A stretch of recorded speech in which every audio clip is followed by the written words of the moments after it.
Buenas tardes, buenas noches, buenos días, buenas madrugadas, buenas las horas que sean, donde quiera que estén ustedes, niños y niñas, perritos y gatitos, brothercitas y sistercitos. Esto es el Rey Va Desnudo de los jueves, o sea, es la revista semanal del Rey Va Desnudo, y yo soy todavía Mauricio José Schwartz, pese a que muchos quisieran que dejara de serlo. Muchas gracias por acompañarme, muchas gracias a los 71 que ya están aquí, esperemos que llegue más gente. Seguimos sin poder superar mucho los 300, pero bueno, yo no me quejo. Yo estoy muy bien con lo que estoy, con la gente que me hace favor de verme, porque como le he dicho alguna vez, cuando lo llevan a uno a hablar a algún sitio, a veces te cambiaban de continente o te llevaban a Estados Unidos o a Cuba a hablar y había 40 personas, ¿no? Y uno se sentía, bueno, un éxito extraordinario, pero no, es mucho más el alcance que tenemos con la red. Y por cierto, de la red vamos a hablar hoy bastante, porque estoy hasta el gorro de los enemigos de la modernidad y del progreso y de todo lo que significa avance y democratización de las cosas que antes eran solo para una élite, y ahora les parece muy mal que las tengamos los que somos como yo, descendientes de un señor que en el acta de bautismo, en la fe de bautismo de su hijo, mi abuelo Fernando, puso de oficio labrador. Es decir, un hombre de la tierra que probablemente su familia durante siglos y siglos vivió de la tierra y vivió sirviendo a monarcas y a señores feudales, y de pronto pues aquí estoy yo sin monarcas ni señores feudales ni nada por el estilo, y hay gente a la que eso no le gusta. Entonces, con todo gusto. Bien. ¿Qué he hecho esta semana? Bueno, esta semana, ya que esto es el resumen semanal, pues esta semana hice esto.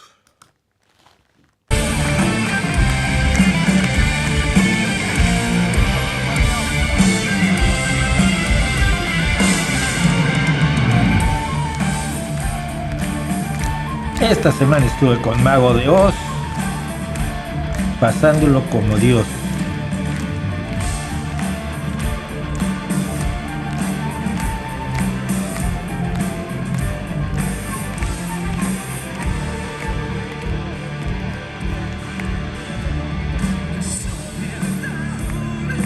Cantante que trae a Mago de Oz es extraordinario.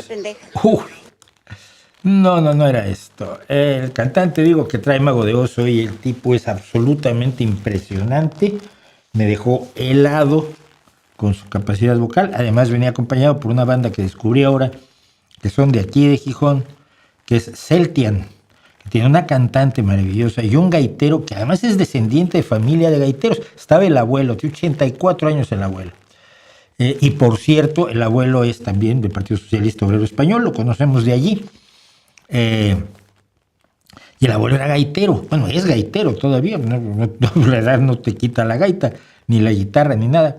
Y entonces el nieto es gaitero, pero el nieto es gaitero en una banda de heavy, que es Celtian, que es una onda de rock pesado, metal con folk, lo cual queda muy bien siempre, ¿no? A mí me gusta muchísimo y por eso soy fan del punk celta.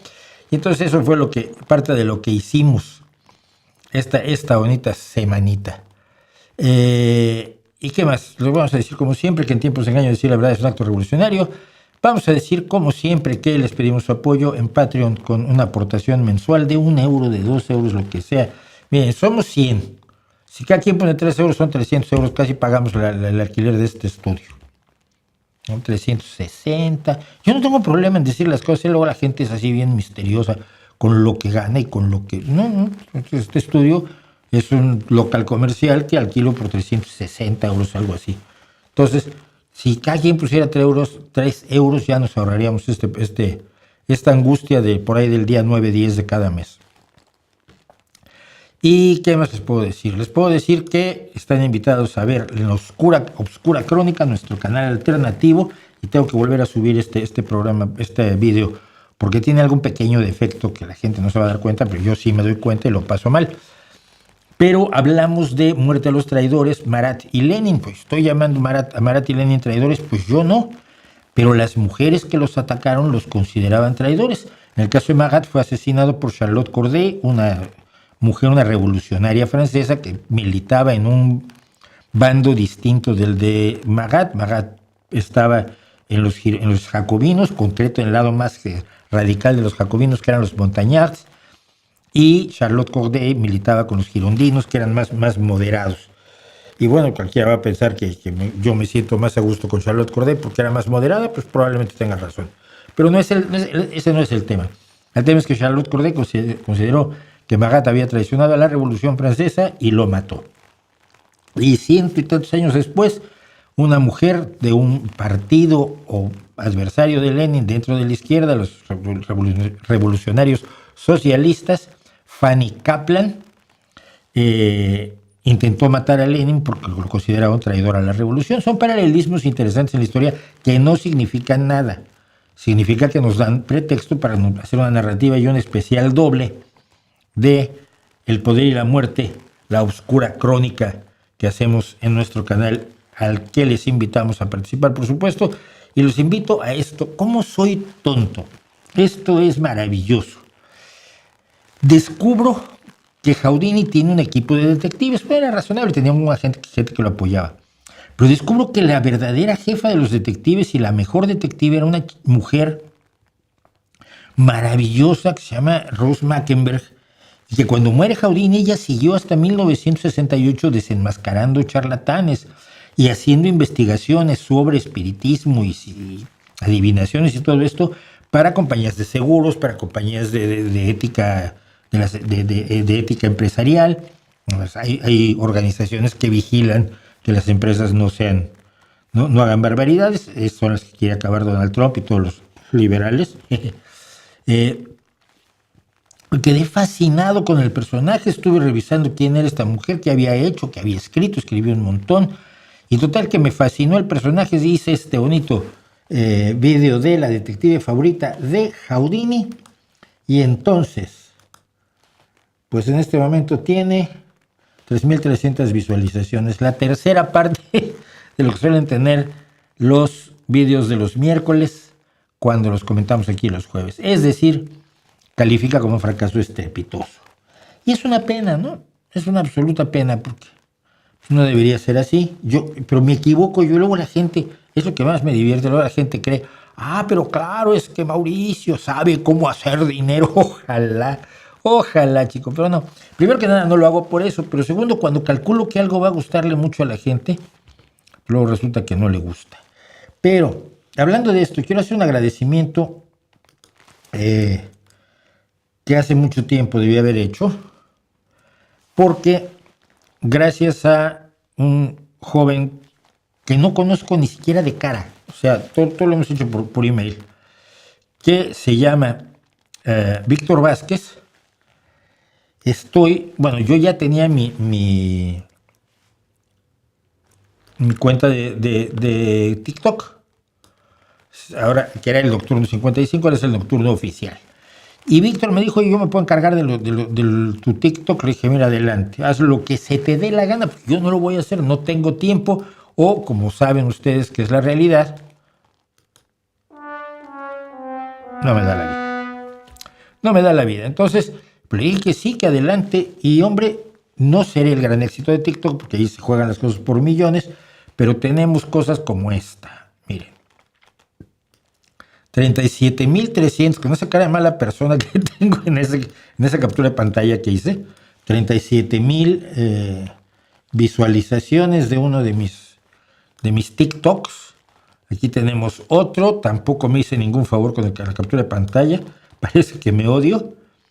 28.600 visualizaciones, y finalmente esta, 24.900. Obviamente son las que más visualizaciones tienen. Hay muchas de 1.000 y de 700 y de tal, pero sabiendo que los números en TikTok son absolutamente delirantes, para mí, esto es un éxito brutal en TikTok, y se lo debo todo a Víctor, por supuesto, a Víctor Vázquez, que es el que ha estado haciendo el enormísimo esfuerzo de sacar adelante los cortes en TikTok y los edita y todo. Es una cosa verdaderamente impresionante. Se lo agradezco muchísimo y no lo había mencionado, no sé por qué, porque soy tonto básicamente. Pero como en eso ya habíamos quedado antes, pues no hay necesidad de continuar. Y luego, cosas que sabemos, esta semana sí vamos a hablar de la utilidad del dolor, que es lo que habíamos intentado hacer la semana pasada que el tiempo se nos echó totalmente encima. Dicho lo cual de todo eso, comenzamos tarde como siempre, no, son 7:19. Y siendo 7:19 me dices, ¿qué piensas del acuerdo de Petro con China? Que no sé cuál es el acuerdo de Petro con China. Opino que lo ignoro. Yo sé que has tomado mucho el tema has tocado, debes decir, Edgar Daniel Gutiérrez Ortiz. Ya sé que has tocado mucho el tema de psicoanálisis, pero algo que me tiene asombrado de los que estudiaron eso es su persistencia por defender esa disciplina, que de hecho desacreditan casi todo. Pues porque es una creencia, y las creencias se defienden mucho más que el conocimiento, las creencias se defienden con furia. A mí me pasa, y lo vamos a ver hoy en los comentarios, los filósofos y los profilósofos y los filofilósofos, o bifilósofos, como dice mi amigo Arrieta, Julio Arrieta, se lo toman como una cosa personal, como un ataque a su Dios. Entonces reaccionan igual que los fanáticos religiosos, que los hooligans futboleros, y se ponen como locos, porque ¿cómo es posible que tú te atrevas a hablar en contra de eso que es sagrado? Porque tú sabes, la filosofía lo cuestiona todo, pero tú no cuestionas a la filosofía. ¿Cómo te atreves si tú ni siquiera estudiaste filosofía? Por eso no estudié. Pues como los que te dicen, oye, pero y ves que tú ni siquiera estudiaste ciencia. No, si a mí no me haces caso, yo me he dedicado a hablar con científicos. Sí trabajé alguna vez en un laboratorio. Cuando estudiaba yo psicología, fui asistente de investigación en un centro de primatología que había en San Andrés Totoltepec, en México. Pues alguna idea tengo y pues es a lo que me he dedicado como periodista. Y tú a mí me descalificas para hablar de ciencia. Pero si llega alguien y dice que es filósofo de la ciencia, le crees absolutamente todo, aunque por supuesto sepa menos ciencia que yo. Entonces es todo como muy raro, es muy chistoso. Pero en fin, se hace mucho ruido que yo llamaría una chamarra, y algunos llamarían cazadora, y otros llamarían chupa, y otros llamarían campera, y otros llamarían de otro modo. Ya nos podíamos poner de acuerdo. Si hace mucho ruido me avisan y me la quito. Entonces, el psicoanálisis es una creencia, y es una creencia irracional, es una creencia que no tiene bases, que no tiene sustento fundamentado en los hechos de la realidad y en los datos observables y medibles, contables y ¿cómo se llama? Verificables independientemente. Entonces queda la creencia, y cuando la creencia y el dogma son fe, pues no hay forma de enfrentar a esa gente, ¿no? Por eso me divierten tanto. Yo de veras, a veces a los filósofos sí les tiro mucho la cadena, los veo pasar estilo de la correa, está bien, pero sí, yo creo que esa es la razón por la que el psicoanálisis y otras cosas, y las creencias irracionales en general, homeópatas, quiroprácticos, filósofos, demás, se defienden con una furia con la que no se defiende alguien que sabe que tiene la razón, ¿no? Oye, tú es que... Entonces, la gravedad no existe, como dicen algunos filósofos o místicos. No existe la gravedad. Y los físicos no se ponen como locos y escriben tratados de 28 líneas en los comentarios de YouTube. Se ríen de ellos y ya, ¿no? Bueno, ¿qué opina de que le revocaron la visa de turistas a los gobernadores de Baja California y Tamaulipas? Por algo será. Estados Unidos está, ya ni siquiera estoy convencido de que sea por algo que hayan hecho, sino porque Estados Unidos está tratando de aislarse del mundo. Como mi querido y admiradísimo escritor José Luis Zárate propuso en una antología que hicimos hace muchos años que se llamaba Frontera de Espejos Rotos.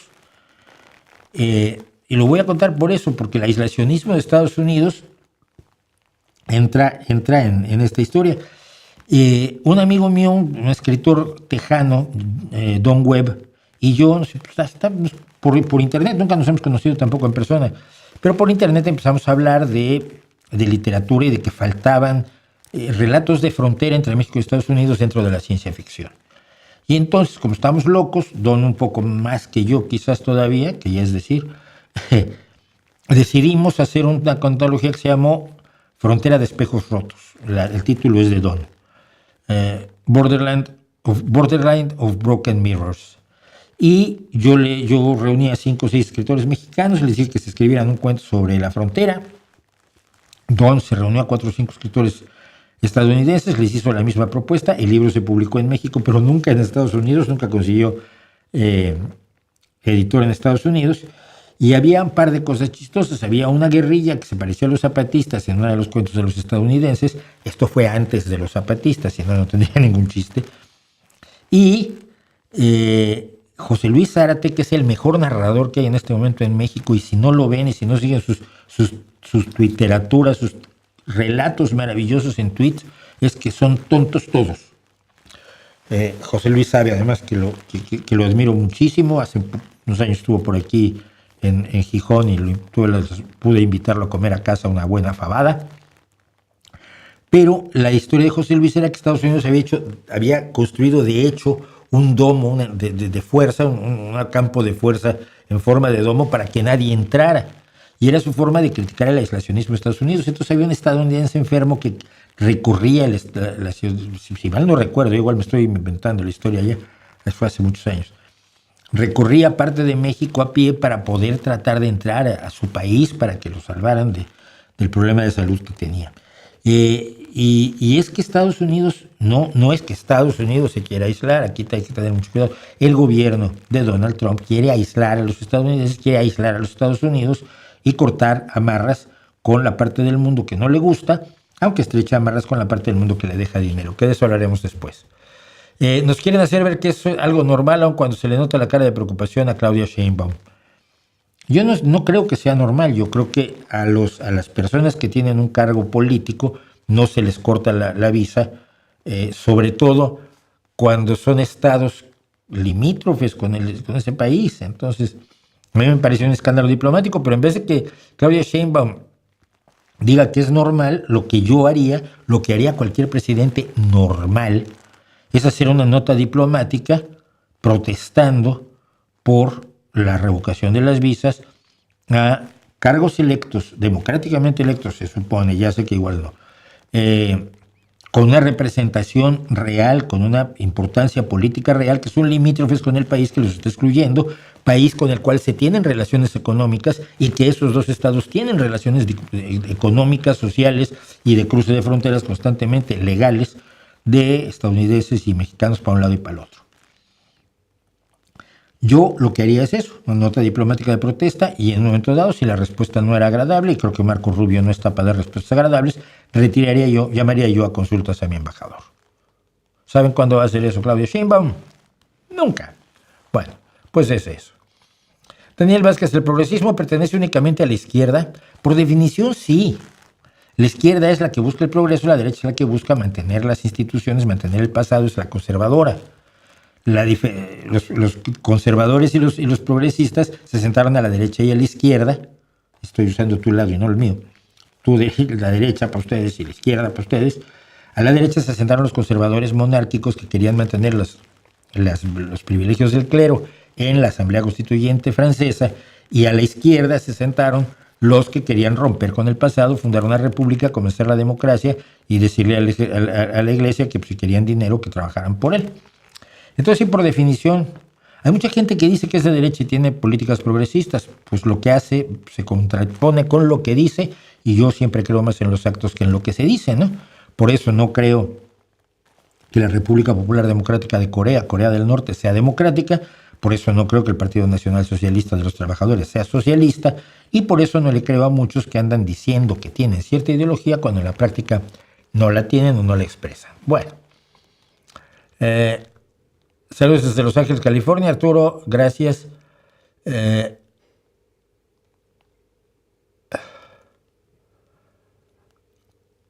Dice, esta vez la defendió a los organizadores, solo gente como Noroña salieron a decir que era golpeteo de la derecha. Pues no es golpeteo de la derecha, es el gobierno de Trump en pleno. ¿Qué opinas de la deconstrucción de la masculinidad y los cursos que se hacen a partir de este concepto? Uno, que no sé qué es. Dos, que la masculinidad tiene tanto de malo como la feminidad. Pero por algo me da que si los que dan esos cursos y les dices que vas a hacer una deconstrucción de la feminidad, se van a enojar contigo. Entonces, probablemente no son lo más recomendable. Muchas gracias a los saludos. Abel Chávez, Enrique Torres, Ariel Fernández, Héctor Fernández. La semana pasada comentó que no soporta a Kurt Cobain. ¿A qué se debe? No es que no lo soporte. Lo que pasa es que el bombardeo con Nirvana es agotador que tienen. ¿Cuántos discos tiene Nirvana? Y de los discos que tiene éxitos, tiene 2. Entonces, a ver, ¿cuántos álbumes tiene Nirvana?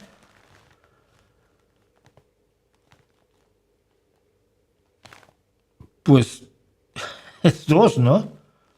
3 con Inútero.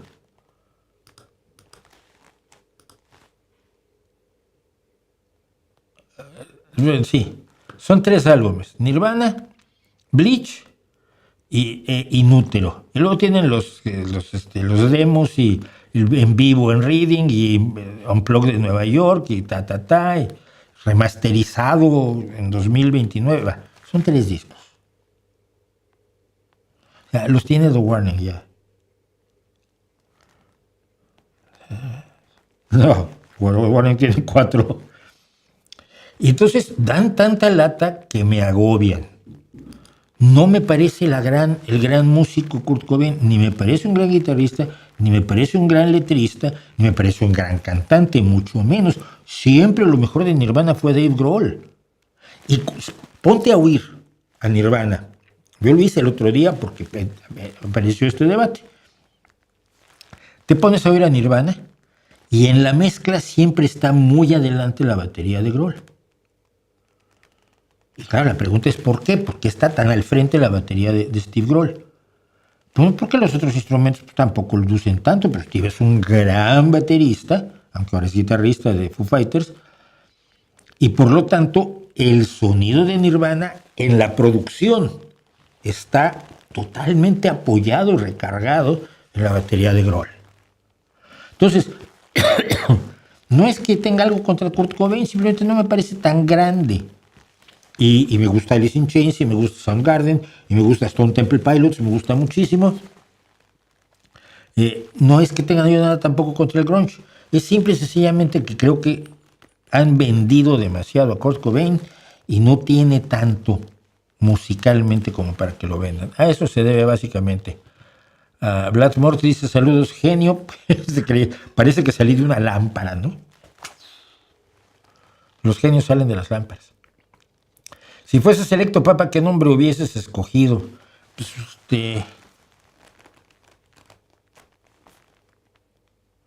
Giordano I por Giordano Bruno, o Giordano Bruno I.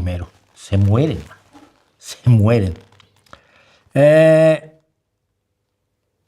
Dado el pendulazo a la derecha en el mundo. No, Canadá giró a la izquierda, Australia giró a la izquierda. Ten mucho cuidado. El pendulazo a la derecha es parte de la promoción de la propaganda rusa, pero no es tanto. ¿Cree que Vox tenga oportunidades reales de llegar al gobierno eventualmente? De llegar al gobierno, sí, como aliados del PP. Es decir, si el PP no tiene suficientes votos, que no los va a tener para gobernar, su única esperanza es que sus votos junto con los de Vox, quizás Ciudadanos, si todavía anda por ahí, y la derecha catalana y la derecha vasca, la derecha gallega, le den suficientes escaños como para gobernar. En realidad esto no debería pasar porque la gran mayoría de los españoles es de izquierda, pues ligeramente de izquierda por lo menos, tienden más a la izquierda que a la derecha. Pero como tenemos a 2 partidos de izquierda rascando votos al PSOE para impedir que tenga una mayoría adecuada, es muy probable que lo que logren Podemos y Sumar sea que gobiernen PP y Vox. Es decir, ellos no creen en el voto útil porque sus principios, que tienen sus principios, el de Sumar todavía me los creo un poco. Vieja gente de izquierda hundida, izquierda unida. Pero de Podemos, de la dirigencia, pues no me creo. ¿Saben en qué primaria se decidió que Irene Montero va a ser la siguiente candidata a la presidencia por Podemos? En una primaria que hicieron en su casa Irene y Pablo. Llamaron por teléfono a Ione Belarra, le dijeron, ya tenemos candidata. Y dijo Ione, ahí soy yo. No, es Irene. No, no hay ninguna participación democrática al interior del partido, ni merece la pena, cada vez menos. Pero puede rascar votos. Y el problema es, los votos que rasca el Podemos y Sumar les dan muy poquitos escaños. Esos mismos votos en el PSOE te dan muchos más escaños por el sistema DONT que se utiliza para el reparto proporcional de los escaños. Y es un sistema, no es una ley como muchos creen, es un sistema que se utiliza en todo el mundo cuando hay representación proporcional. En Estados Unidos no hay representación proporcional. Si tú ganas por un voto, tú tienes toda la representación. Es decir, si en Asturias gana el PSOE por un voto, todos los diputados de Asturias van a ser del PSOE. En el sistema parlamentario no. Si el PSOE tiene el 48% y el PP tiene el 33% y el otro tiene el 20%, proporcionalmente se les van repartiendo y el que menos votos tiene menos escaños por voto. Es complicado, pero es la única forma y hay varios sistemas para hacerlo, pero todos más o menos dan el mismo resultado. Entonces, en ese sentido es en el que el voto útil al PSOE, que puede tener todos los defectos del mundo, que estaría yo, si quieres, de acuerdo, que son de su partido de seres humanos, el voto que no es del PSOE, pero es de izquierda y se va a Sumar o a Podemos, le quita escaños a la izquierda en general. Y esa es la gran apuesta de la derecha.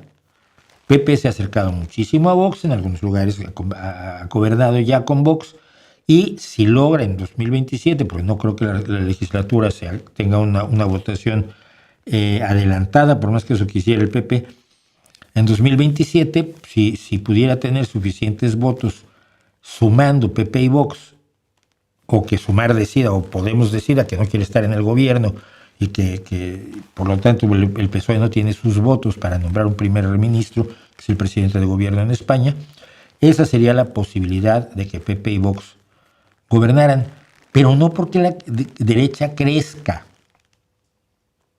no, o por lo menos que no crezca de una manera arrolladora, sino por los conflictos internos en la izquierda. En Podemos pueden tener muchos problemas con la derecha, pero a nadie odian más que el PSOE. Sumar está en el gobierno, pero sabotea el gobierno cada vez que puede Yolanda, ¿no? Entonces, eso le quita fuerza a la izquierda, le da fuerza a la derecha, aunque numéricamente el cambio no sea tan notable como está haciendo querer creer, entre otras cosas, la propaganda rusa. Siempre troleo a mi abuela, pequeña y regordeta, que le gusta Mago de Oz, le digo que es música de hobbits. Pues es una de las mejores bandas de rock. Tiene problemas de letras. A ver, las letras son buenas, pero no tienen, formalmente son deficientes. Son muy buenas. El maldito Chus, que es el baterista y director de Mago de Oz, logró hacerme llorar, el desgraciado. Como un concierto de metal. Sí, mira.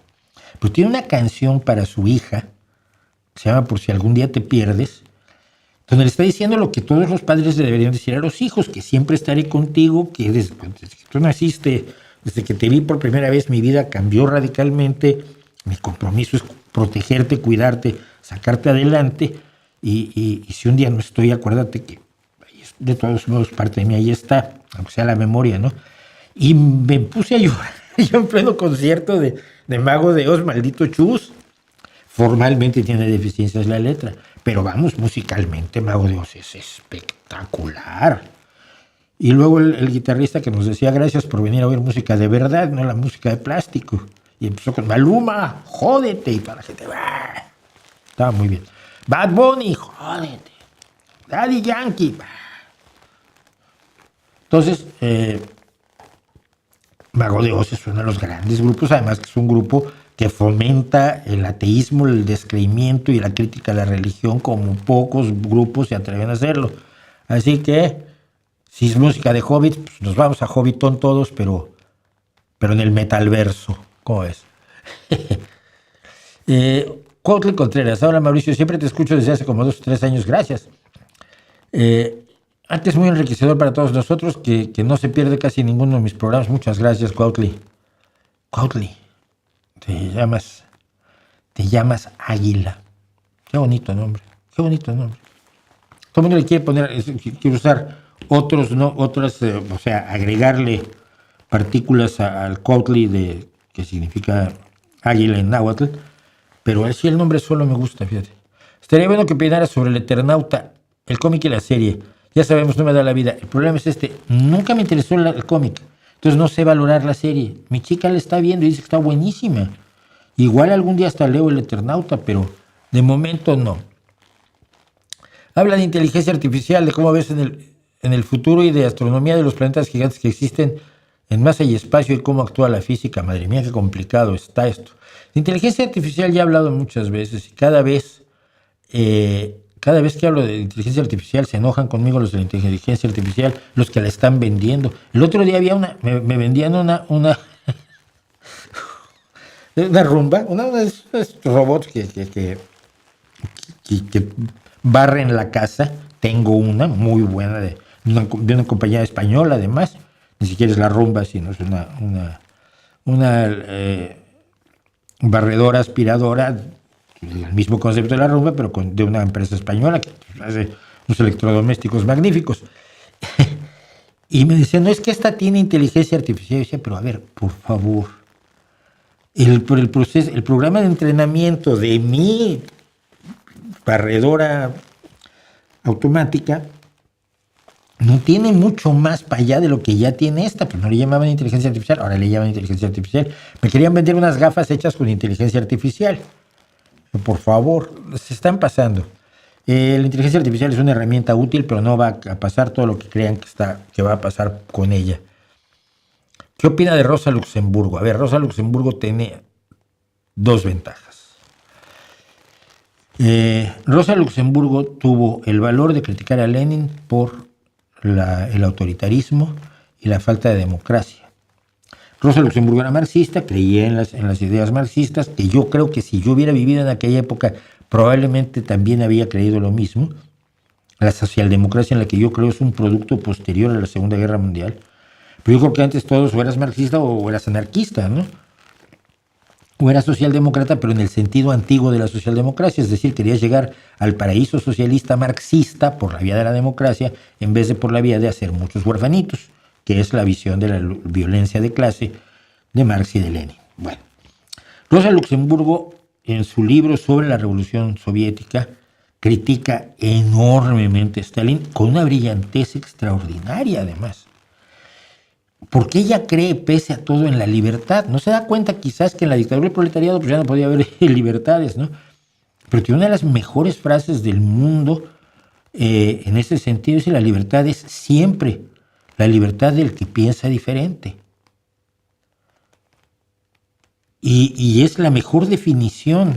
Y lo que más claramente te dice por qué cuando Donald Trump y sus gángsters dicen que están defendiendo la libre expresión, pero solo la de ellos y la de los demás la están aplastando, te das cuenta que mienten. No aceptan que la libertad de expresión sea la libertad del que piensa diferente. Y decía, si puedo buscar la frase,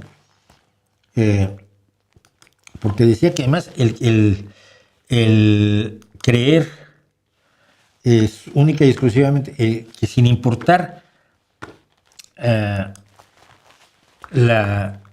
lo fuerte que sea el gobierno, que no se puede, a ver si lo encuentro, porque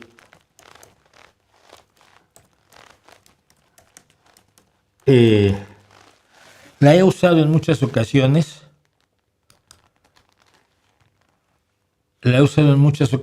Para explicar cosas. Dice, por un mundo donde seamos socialmente iguales, humanamente diferentes y totalmente libres. Pues esa total libertad entra en conflicto con las creencias. Pero ves, este es. Y se la puedes contar a Castro, a Daniel Ortega, a Maduro, a quien tú quieras, de estos que dicen que juegan en el mismo equipo que Rosa. Sin elecciones generales, sin libertad de prensa, sin libertad de expresión y reunión, sin la lucha libre de opiniones, la vida en todas las instituciones públicas se extingue. Se convierte en una caricatura de sí misma en la que solo queda la burocracia como elemento activo.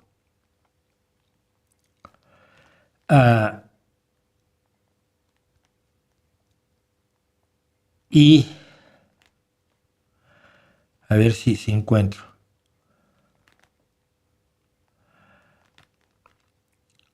La democracia es indispensable para la clase obrera. Pero no. A ver, espérenme un segundo.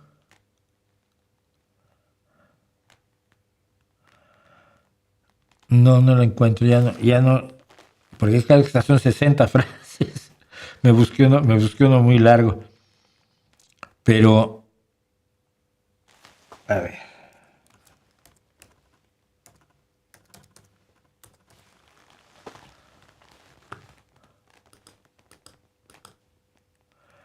La libertad solo para los miembros del gobierno, solo para los miembros del partido, aunque muy abundante, no es libertad del todo. Y esta frase que es maravillosa. El liberalismo económico es la zorra libre en el gallinero libre. Ya sabes quién va a salir perdiendo allí. La esencia de la libertad política depende no de los fanáticos de la justicia, sino de los efectos vigorizantes y benéficos de los disidentes. Si la libertad se convierte en un privilegio, la esencia de la libertad política se habrá roto. Es decir, y la libertad es siempre y exclusivamente libertad para el que piensa diferente. Esas frases de alguien que creía en la dictadura del proletariado son raras. Por lo tanto, siento que vivía en profundas contradicciones, pero creo que son frases muy aleccionadoras y que podemos utilizar y levantar como bandera, por supuesto, ¿no? Sobre todo desde la izquierda y en la lucha contra la izquierda dictatorial. Contra la izquierda que se finge izquierda, pero que es en realidad otra forma de la dictadura. Cuando aparece la dictadura, ni izquierda ni derecha funcionan. Porque la derecha no da libertad de mercado cuando es la dictadura no da la libertad de mercado y las libertades individuales que sueñan los liberales.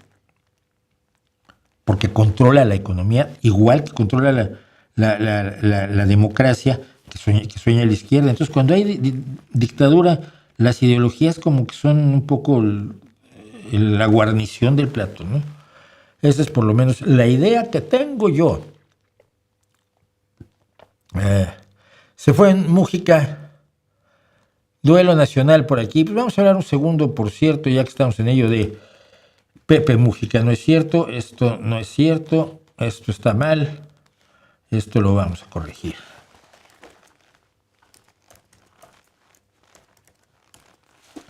Confundí los letreros porque soy un desastre, porque nunca tengo tiempo suficiente para preparar todo lo que quiero preparar para ustedes, etcétera, etcétera, etcétera.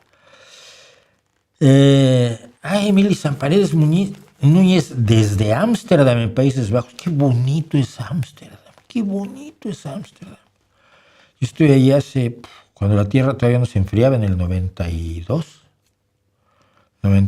pero lo disfruté enormemente. Bueno, vamos a ver. Con Pepe Mújica hay muchas cuestiones que revisar. Primero que nada, alguna vez señalé que había participado en un asesinato y que había sido un revolucionario al uso del marxismo clásico, y la gente se enojó muchísimo conmigo.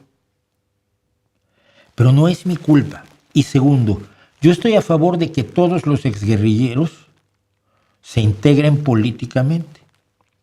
Conocí, por ejemplo, a un guerrillero montonero argentino, Miguel Bonazo, que luego fue diputado, o ha sido diputado, y tiene una actividad política en la política pacífica de la lucha por el voto.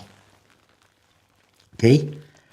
Una de las cosas que más me enferma de las críticas del PP es cuando se molestan porque alguien que estuvo en ETA está ahora en un puesto como concejal o como alcalde.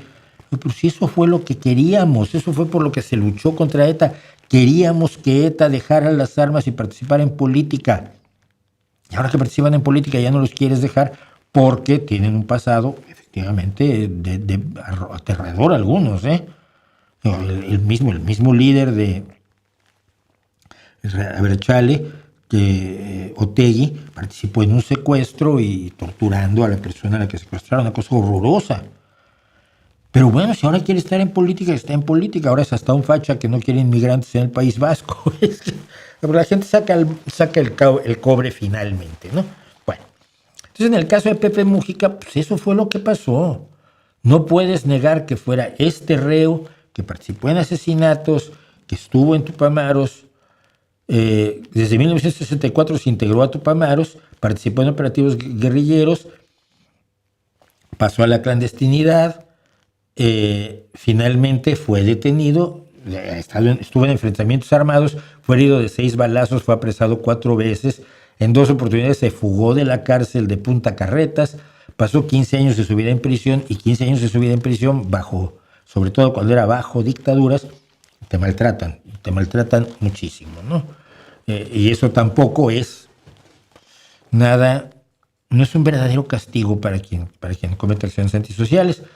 Fue uno de los dirigentes tupamaros que la dictadura cívico-militar tomó como rehenes, lo que significaba que serían ejecutados si los tupamaros reanudaban sus acciones armadas. Esto no es propio de un Estado democrático. Tú no puedes tomar a una persona como rehén, como lo hace Bukele ahora, por cierto.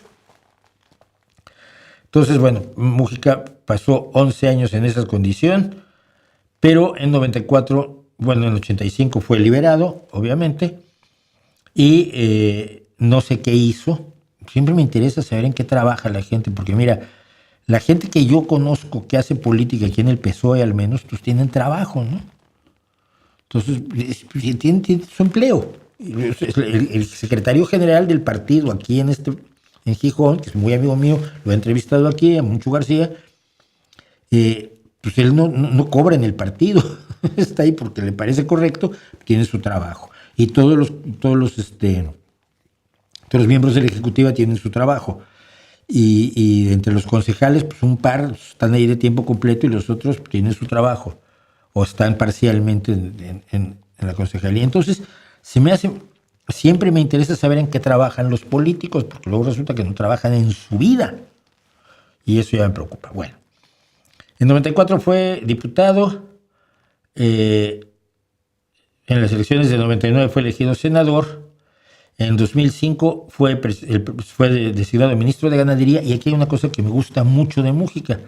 Lo acompañó Ernesto Agazzi, de profesión ingeniero agrónomo, como subsecretario, y Mújica dijo: el verdadero ministro va a ser él, va a ser Agazzi. ¿Por qué?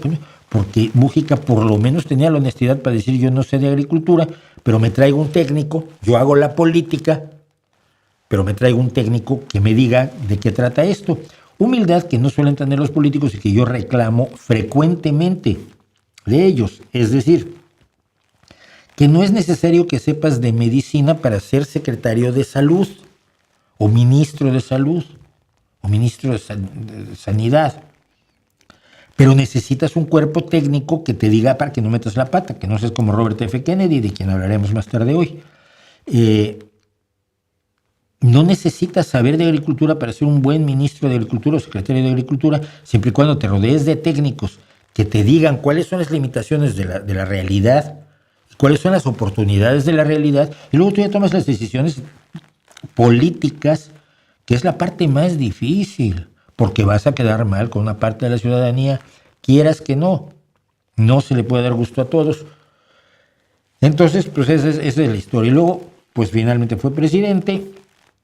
Hubo problemas en los manejos de los dineros, no por parte de él, sino por parte de la gente a su alrededor, pero él era parte de este Frente Amplio que es esencialmente socialdemócrata. Yo me quedo como presidente de Uruguay primero con Tabaré Vázquez, absolutamente, que con Mújica.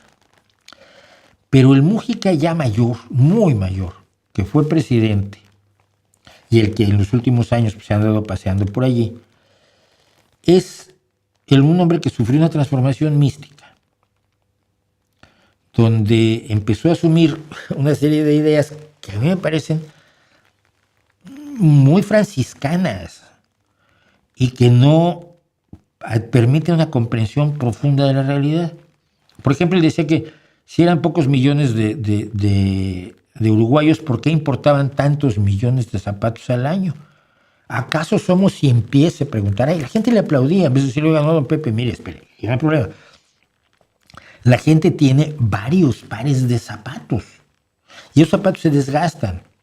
Y los obreros, por ejemplo, necesitan zapatos especiales porque se trabajan con maquinaria pesada o con calor y demás. Necesitan zapatos que les protejan los pies, porque como te caiga un engrane de 500 kilos en el pie, pues, como no tengas puntas de acero, te convierte los dedos en picadillo. Y se necesitan botas especializadas para esto y para el otro. Y si usted tiene un hijo que juega baloncesto como yo, pues mire, más vale te poner una fábrica de zapatos de baloncesto porque acaban con ellos de una manera extraordinaria. Entonces, mi hijo sí, con un par de zapatos, tiene un par de pies, ya pues se mete 4 pares de zapatos al año en el baloncesto. Nosotros 3 o 4 o 5 que tiene pues para vestir, para ir al instituto, etcétera, etcétera. Todos tenemos, pero nadie le explica eso a Mújica, si me aplaude lo de los 100 pies. Siento que se volvió una especie de quedabienista, que quedaba bien con todos, no porque fuera hipócrita, sino porque asumió una posición franciscana de desprecio de lo material, de una espiritualidad un poco ascética, que yo no creo que sea sana en ninguna medida, ¿no? Ahora, ciertamente será lo que ustedes quieran, pero no era bandera de la izquierda latinoamericana. Era lo opuesto a la izquierda latinoamericana desde el momento en que su gobierno fue socialdemócrata y no fue el gobierno que la mayor parte de la izquierda latinoamericana marxista, leninista, castrista querría. No hizo nada de lo que hacía Chávez o Castro, que es lo que le gusta a la izquierda latinoamericana. La toma del poder y la aplicación de los principios del marxismo-leninismo. No lo hizo. Pero como los aplaude y abrazaba a Lula y abrazaba a Pablo Iglesias y abraza a un montón de gente, pues todo el mundo se quiere olvidar de que como gobernador fue un socialdemócrata y poco más. Entonces, fue un reformista y no un revolucionario como somos los socialdemócratas, y que se lo quieran apropiar me da mucha risa.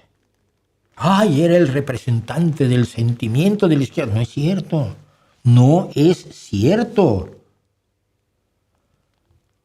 Era un mascarón de proa conveniente para la izquierda no socialdemócrata.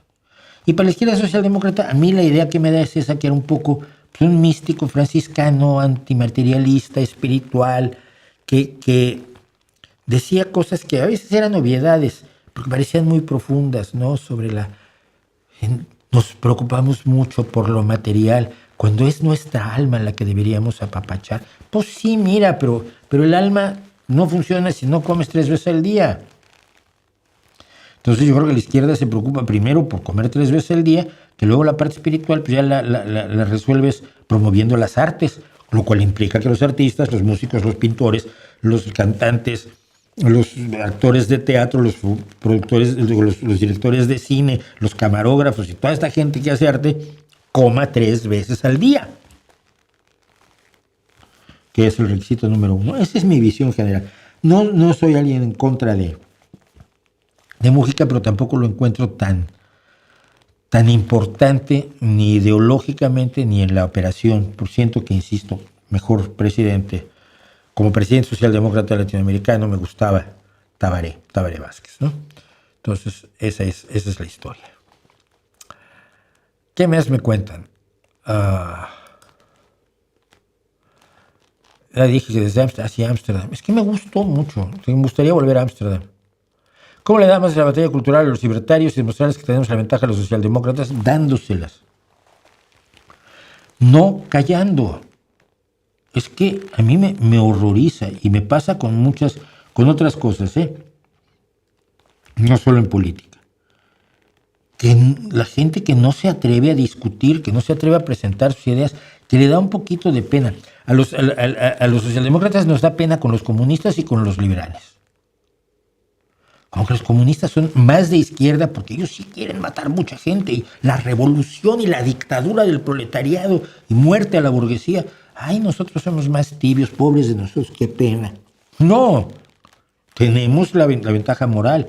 Y entre los libertarios, entre los liberales también. Los liberales económicos.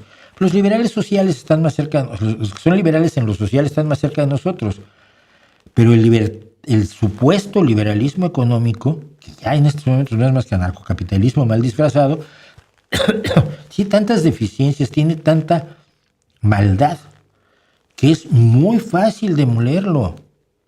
Pero hay que quererlo hacer y arriesgarse a que le chiflen a uno, le silben a uno y lo abucheen.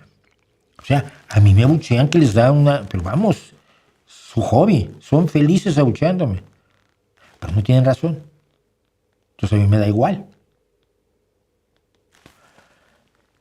Y sobre eso, fíjate que traía ahí una cosa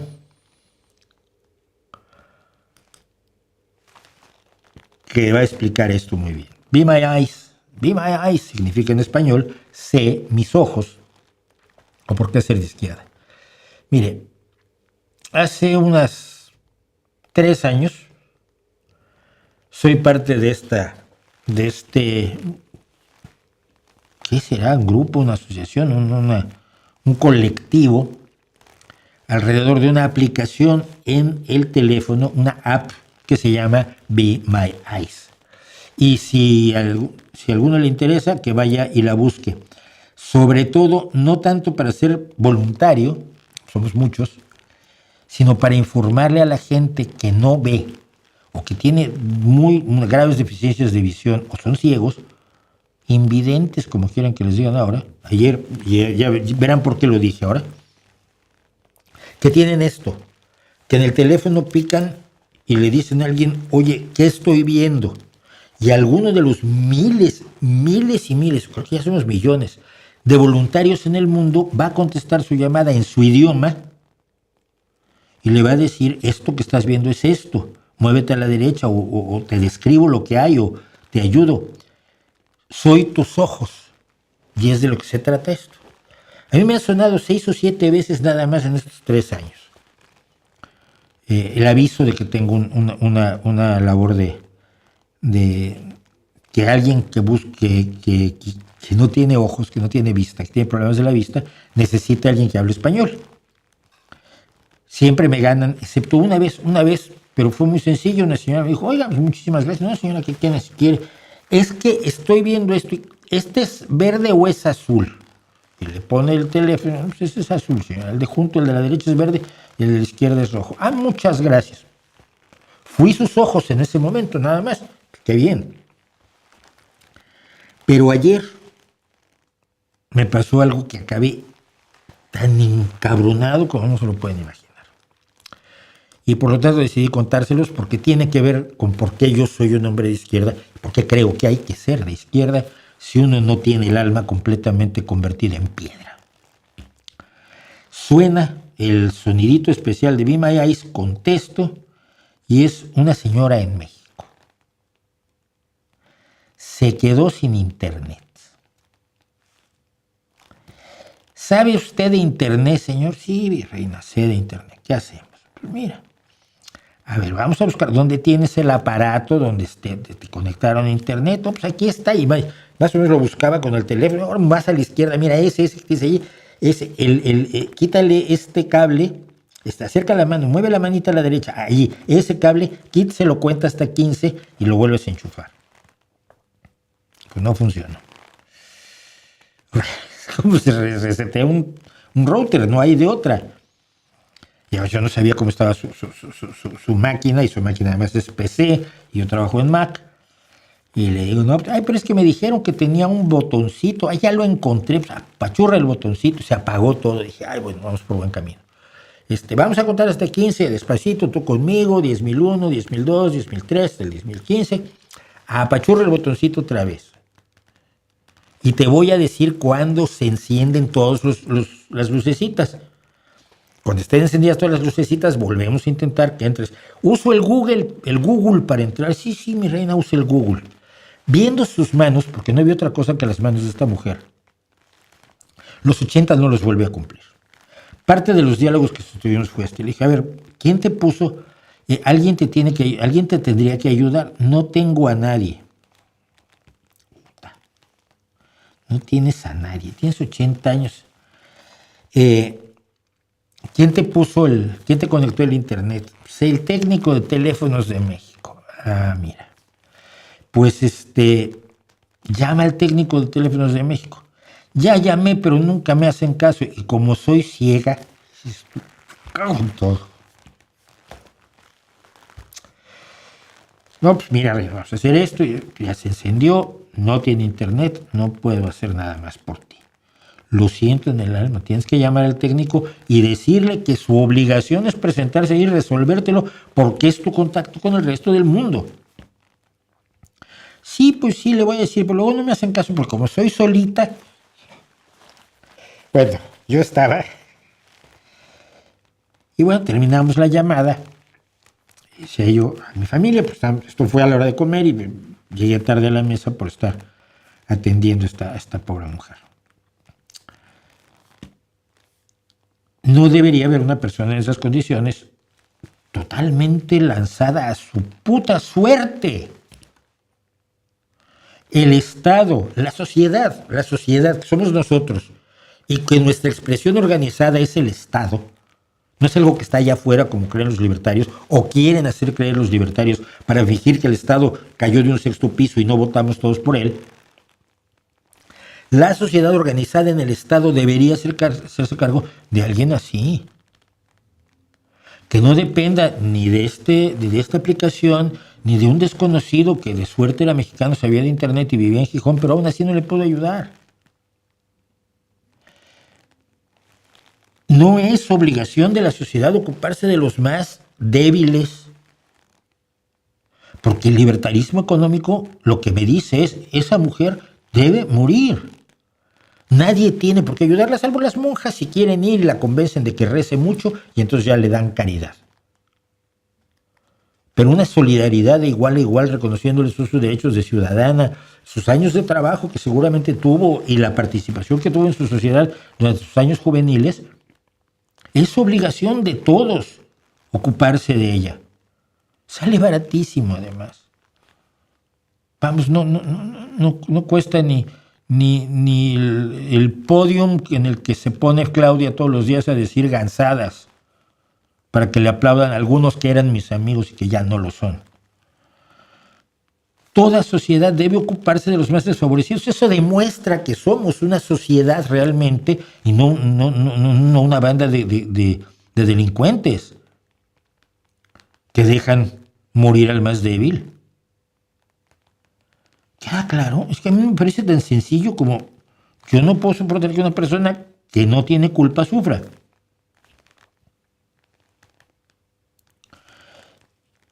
La sola existencia de esto y de las conclusiones a las que llegaba yo ayer me dicen que hay que ser de izquierda. La mayoría de la gente es de izquierda.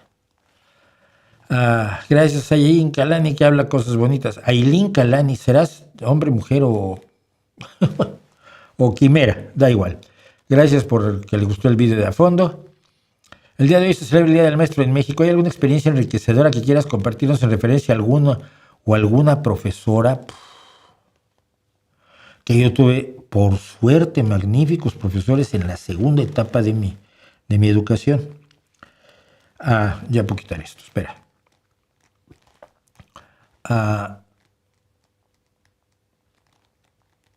Te voy a contar. Para llegar a eso tengo que pasar por otro lado.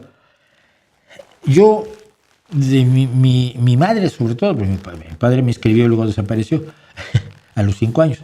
Pero cuando yo tenía 5 años, me inscribió y desapareció. Sufrieron mucho para meterme en una escuela privada, muy guay, que era Colegio Columbia, que era una escisión del Colegio Americano, que es la escuela donde van los hijos de los diplomáticos de Estados Unidos en México, que está allá por el oriente, por el poniente de México, por donde está el Panteón, ya no me acuerdo, donde está el Hospital Inglés ahora, pues. Allá a la vuelta del Hospital Inglés están una escuela de monjas, el Colegio Columbia y a la derecha el Colegio Americano. Entonces eran unos señores estadounidenses que pusieron una escuela. Y yo estudié allí el kindergarten hasta el tercero de secundaria. Y desde el segundo de secundaria empecé a tener problemas muy graves porque yo era un rebelde y solo un profesor decente que teníamos de civismo, el profe Villegas, nos entendía y nos explicaba, y luego nos explicaba cosas del movimiento del 68 con mucho cuidado, porque decía, muchachos, que yo soy un humilde profesor, no me puedo meter en líos. Pero bueno, al final tuve una crisis de autoridad brutal con la escuela. Me iba a ir a vivir a Chiapas, al final no me fui. Cuando regresé a la escuela me dijeron, inscribirte tú aquí. ya tenemos suficientes problemas. Que una vez les hice una huelga porque no teníamos profe de matemáticas. No yo solo, obviamente. Les hicimos una huelga porque no teníamos profe de matemáticas y estábamos pagándolo, porque se pagaba la colegiatura, entonces estaba pagando el sueldo del profe de matemáticas que durante más de un mes no teníamos. Entonces nos pusimos una huelga. Y el berrinche que hicieron, me acuerdo. Nos odiaban. Era mutuo. Entonces me fui a tener una escuela también con gran esfuerzo, con gran sacrificio de mi madre, a una escuela también privada, tampoco barata, que habían fundado refugiados españoles como una escuela de cuadros. Es decir, escuela de gente que más o menos va a ser relevante en la sociedad. Y era la escuela secundaria y preparatoria de la Ciudad de México. Y allí me salvaron de ser un delincuente. Me salvaron de ser un delincuente. Porque buena cantidad de mis profesores eran exiliados o hijos de exiliados o niños de Morelia. El director de la escuela era niño de Morelia, Vicente Carrión. Tuve poco trato con él, pero la directora del bachillerato fue mi adorada Carmen Aguayo de Siris y Ventayó, una profesora magnífica. Cuando las chicas se levantaron en armas porque querían poder usar pantalón en invierno en vez de la falda, pues se llevó al consejo de los dueños de la escuela, ¿no? Y la directora, doña Carmen, dijo, si yo seré la primera en defenderlas y el día que se apruebe, yo seré la primera en venir en pantalones. Llegó con unos pantalones verde botella que los veías a 7 calles, una cosa impresionante. Me faltaba traer campanitas y sirenas a los pantalones, más horroroso que vi en mi vida, pero se los puso. Es una mujer que me dijo una vez, me llamó, yo siempre he tenido cara de hippie, aunque sí soy más fresa que otra cosa. Oye, ¿tú has fumado marihuana? No había fumado. Oye, si un día fumas, ¿me cuentas? Sí, claro, sí. No tengo mucho interés, pero si algún día fumo, le cuento. Ella me enseñó latín y me enseñó mucho literatura española, nos daba. Entonces allí tuve un montón de profesores magníficos. Mi más bonito examen de matemáticas me lo hizo Silvestre Cárdenas, que fue uno de los creadores del CCH, porque estábamos estudiando trigonometría, y lo que te hacía era dibujarte un rincón, en un rincón de una casa, de 3 ángulos rectos, más claro ni el agua. Te ponía una tapa y te pedía que calcularas la tapa. Un divertidísimo, el más bonito examen de matemáticas que he hecho en mi vida. Tomás Bilbao, mi profesor de física y de matemáticas, luego puso una escuela donde estudiaron mis hijas, asociada a la escuela de la Ciudad de México, una escuela campestre, una escuela rural donde tenían sus huertos y vivían por allá por la Jusco un poco menos contaminadas que en la Ciudad de México. ¿Quién más? Profesor Felipe San José, profesor de literatura, que luego fue mi profesor de taller literario cuando yo empecé a dedicarme a escribir de verdad. Y fue un sujeto entrañable para mí toda la vida. Y seguro me faltan profesores. El profesor de inglés, el profesor Wimburn. El profesor Wimburn era negro. Y decías, ¿qué hacía en México? Pues que se había casado con una blanca en Estados Unidos y resultaba que allá los trataban bastante mal y en México pues no tanto. Entonces sus hijas estaban en la escuela y el profesor David Wimburn era un tipo maravilloso, genial, brillante, simpaticísimo y había sido globetrotter.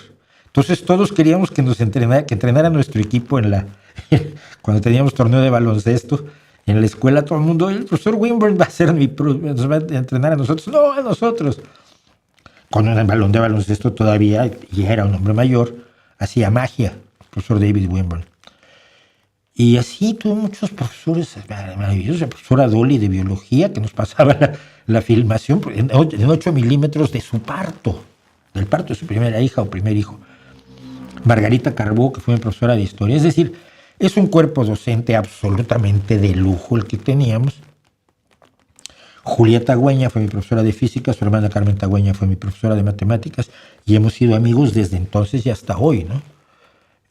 Yo alguna vez incluso escribí la historia de su padre, el coronel Tagüeña, coronel del Ejército Republicano Español, que fue a Rusia, se peleó con Stalin y acabó en Yugoslavia y huyó de Yugoslavia para México, con ellas dos. No creo que Julia no haya nacido. En fin, vamos, que es todo como un mundo muy cerrado alrededor del exilio español, pero que a mí me salvó de ser un delincuente, de verdad.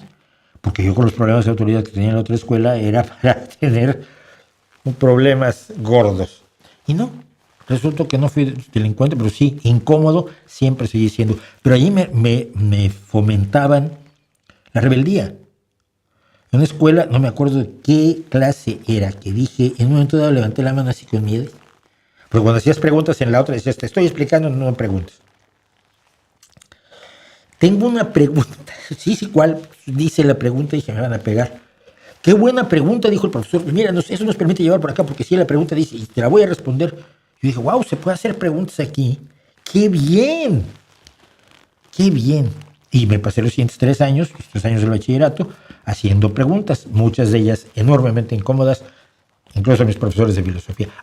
Y mi profesor de música, Antero Chávez, gran percusionista de la Filarmónica de la Universidad Nacional Autónoma de México, amigo hasta el día de su muerte también, queridísimo y un sujeto singular en el mundo de la música formal mexicana.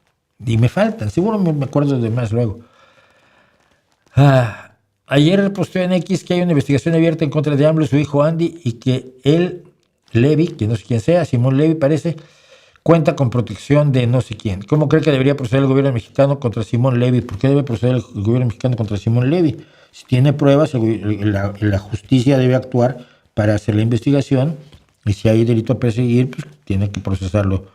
El gobierno no tiene por qué proceder en contra de él. Parecería que la embajada de Estados Unidos ha estado usándolo para filtrar información. Parecería, si tienes pruebas, las presentas ante un juez y entonces se procede contra él, pero no porque lo haga el gobierno, sino porque está haciendo algo ilegal.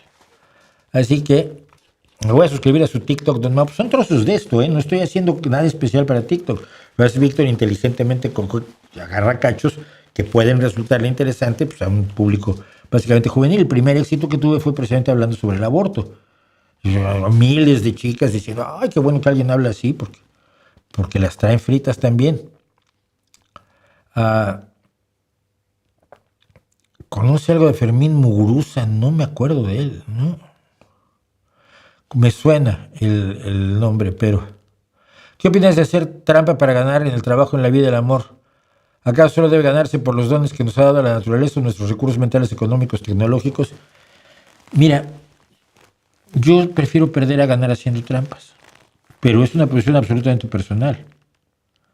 O sea, dicho de otro modo, no me gusta el dinero del ladrón, el poder del corrupto o del que altera el proceso democrático, y no me gusta el sexo del violador. Son formas de hacer trampas, ¿no? Si justificas unas trampas, acabas justificándolas todas. Oye, no, es que mira, me quiero acostar con esa persona. Bueno, pues trata con ella, pues hablen, háganse amigos, vean si coinciden, si los dos tienen ganas, pues ya, lo haces. No, yo lo quiero hoy, ¡pum!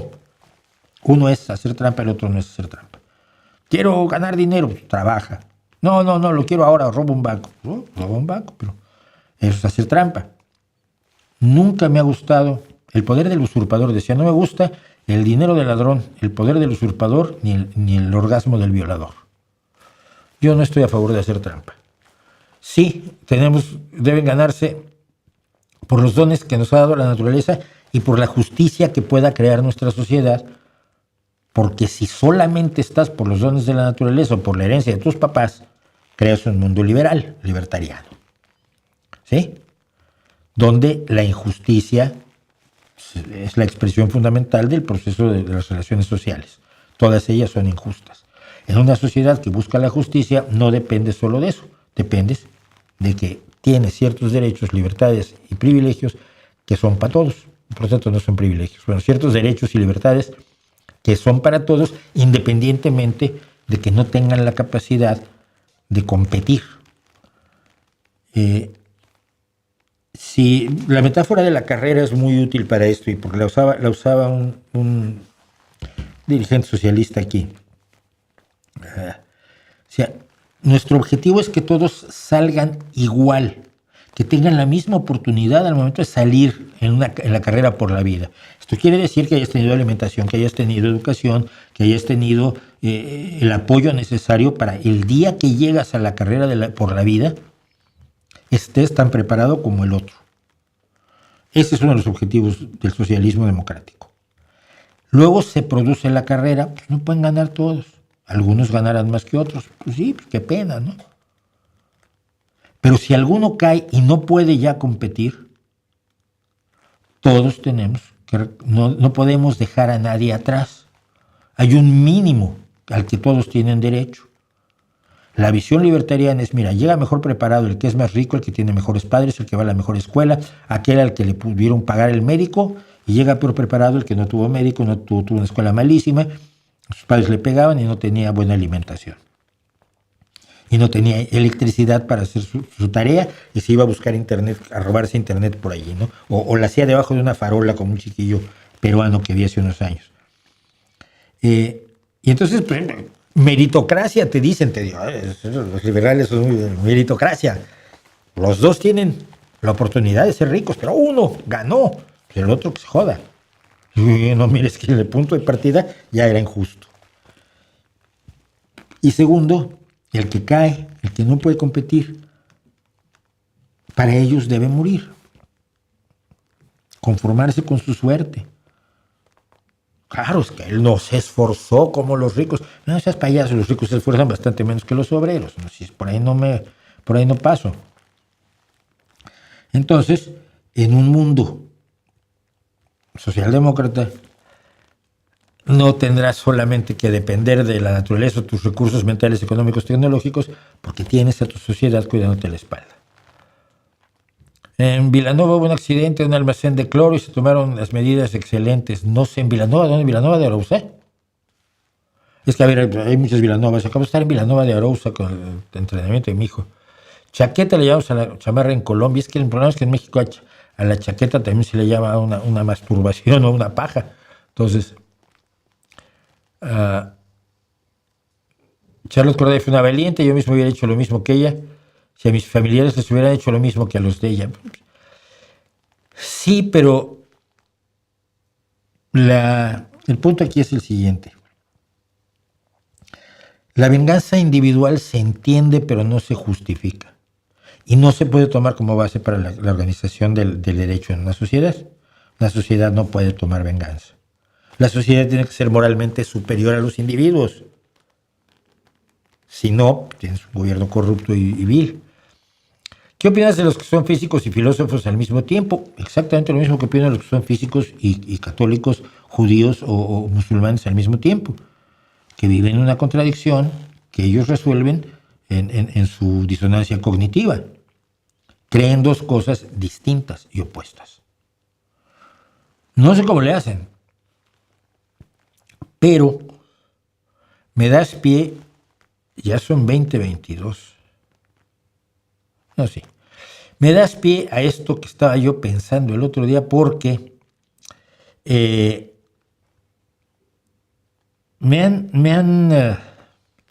siempre que hablo yo sobre filosofía, cosa que no les gusta, y lo siento, pero luego también pienso en cosas así.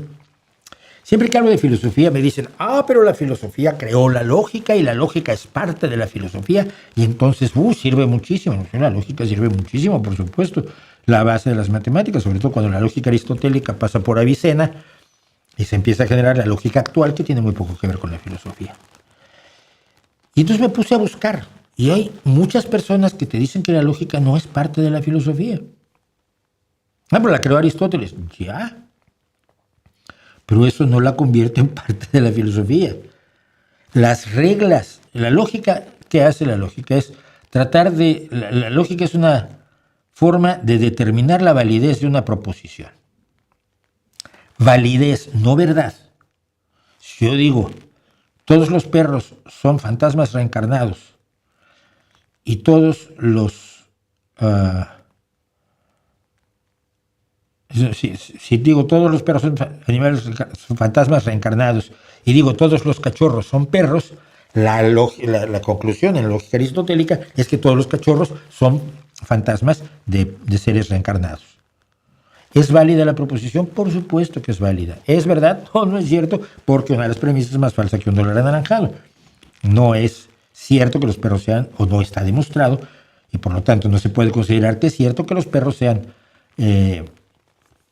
seres reencarnados. Bueno, entonces yo creo que los métodos de la filosofía política, de la metafísica, de la epistemología, de las ramas de la filosofía, que a veces no entiendo en qué se diferencian, pero bueno, soy tonto, ya quedamos que soy tonto, ¿ok? No vamos a pensar en eso.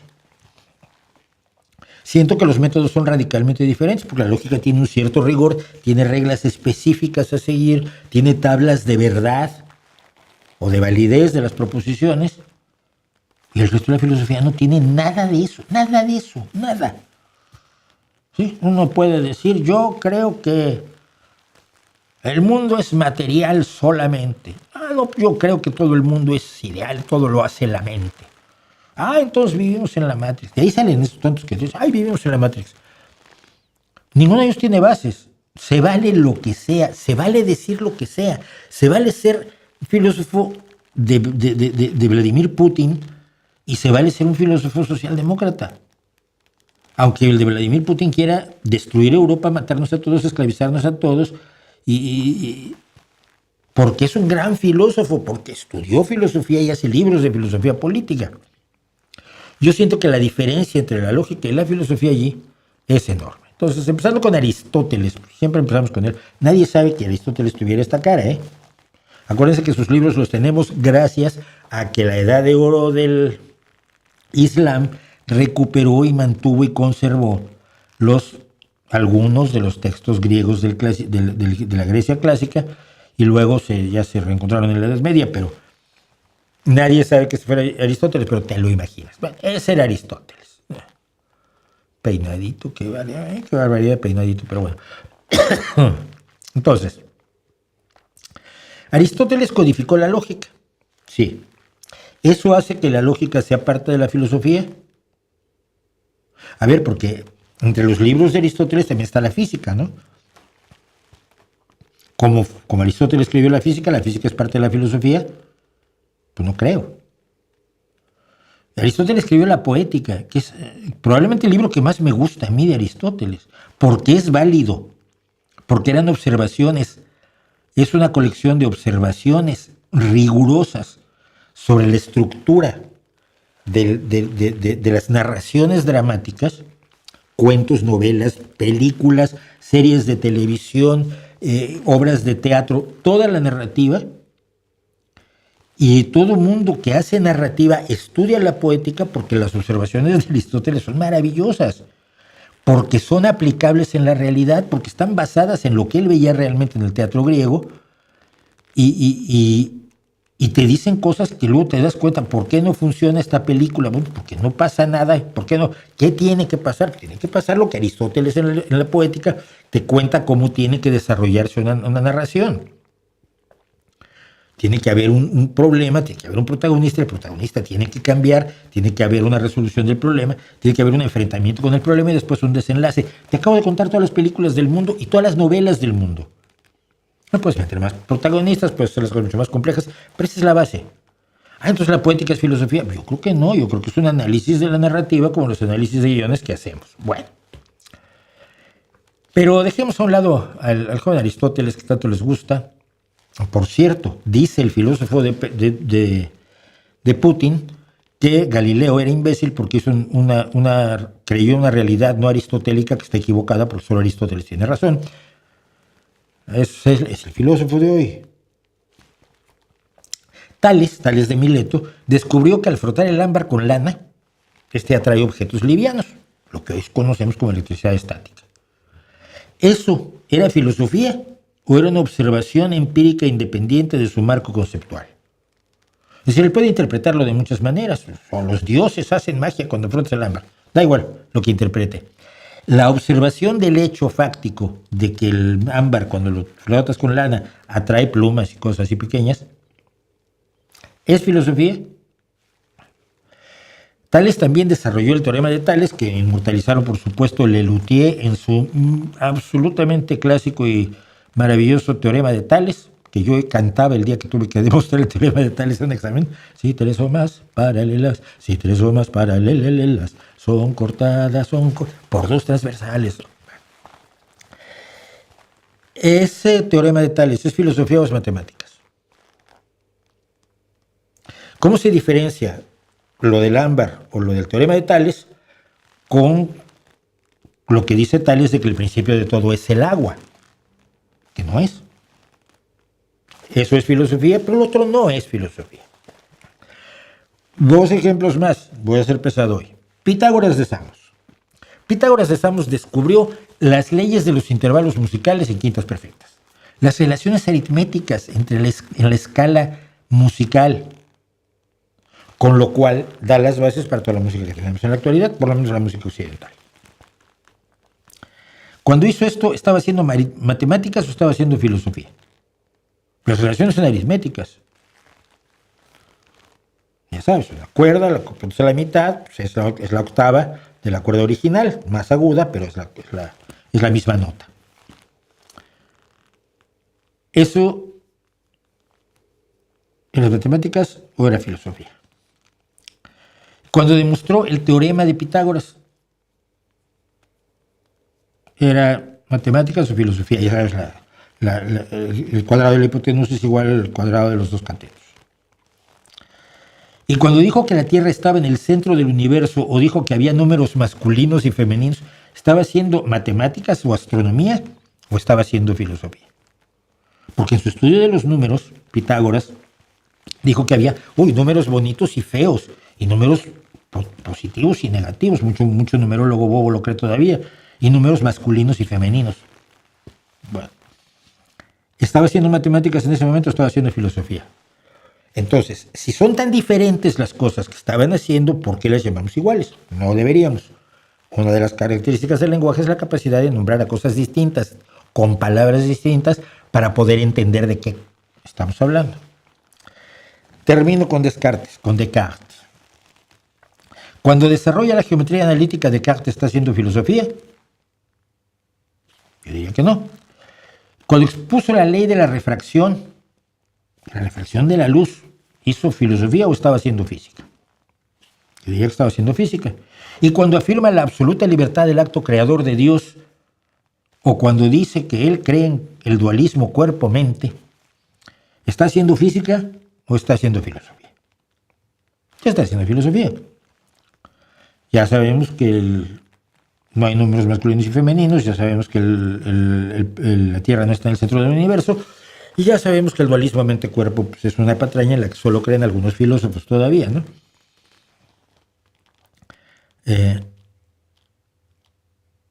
La estructura de la lógica a mí me parece radicalmente diferente a la de las demás variedades de la filosofía, y por tanto, y dado que la lógica además ya se pasó al campo de las matemáticas en lo esencial, y dado que no utilizan la lógica ni formal ni argumental en cierta medida, pero como una herramienta más, algunas proposiciones filosóficas, ¿por qué seguimos insistiendo en que la lógica es parte de la filosofía y por lo tanto valida cualquier tontería que digan Zizek o el Bonjour Han, nunca me acuerdo el nombre de él, pero le acaban de dar el premio de princesa de las humanidades al filósofo coreano o cualquier cosa que se le ocurra a Yuval Noah Harari?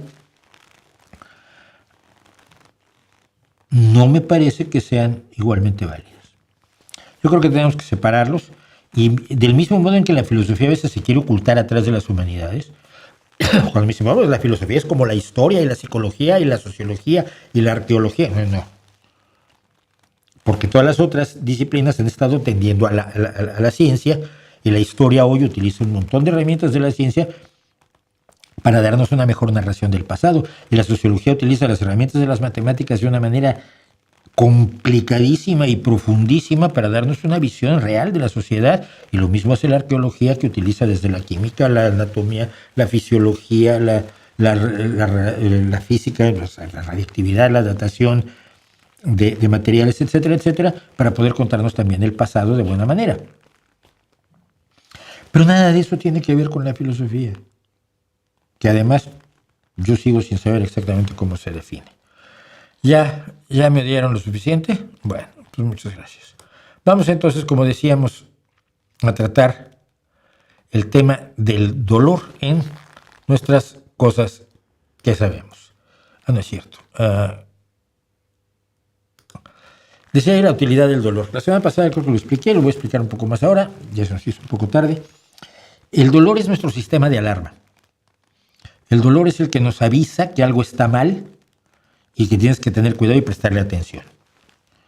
A veces el dolor es lento, por ejemplo, el dolor de las quemaduras es lento, entonces cuando te das cuenta ya te quemaste.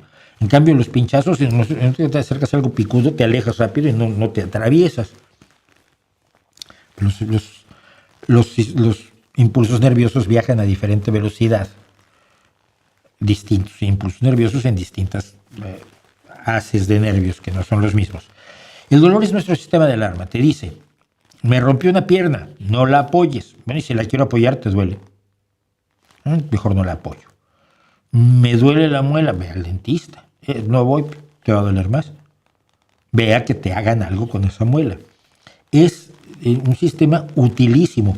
Y hay seres que no sienten dolor, hay personas que no experimentan dolor, problemas nerviosos, problemas neurológicos.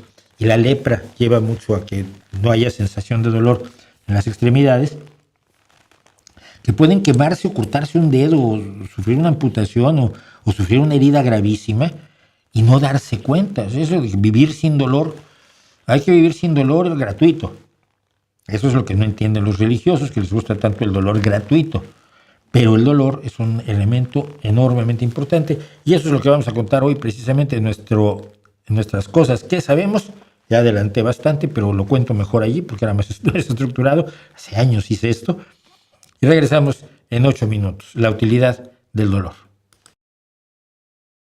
El dolor es bueno, pero no como lo creían las religiones en el pasado, y es malo, pero no tan malo como a veces nos lo parece. Porque sobre todo, el dolor es necesario.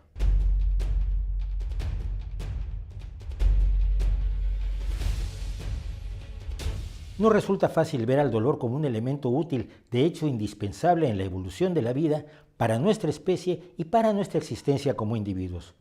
Pero quizá la mejor forma de entenderlo es imaginarnos que el dolor simplemente no existiera. Así, por ejemplo, podríamos clavarnos un vidrio en un pie y seguir caminando sin sentir ninguna incomodidad, destruyendo aún más tejido del que se dañó en el primer momento. Podríamos quemarnos sin darnos cuenta, sufrir una grave infección, envenenarnos o rompernos un hueso y seguir usando la extremidad afectada con riesgo de causarle un desperfecto aún mayor o incluso irreparable. Por desagradable, molesto y odioso que resulte, el dolor es un sistema sin el cual no podríamos sobrevivir fácilmente.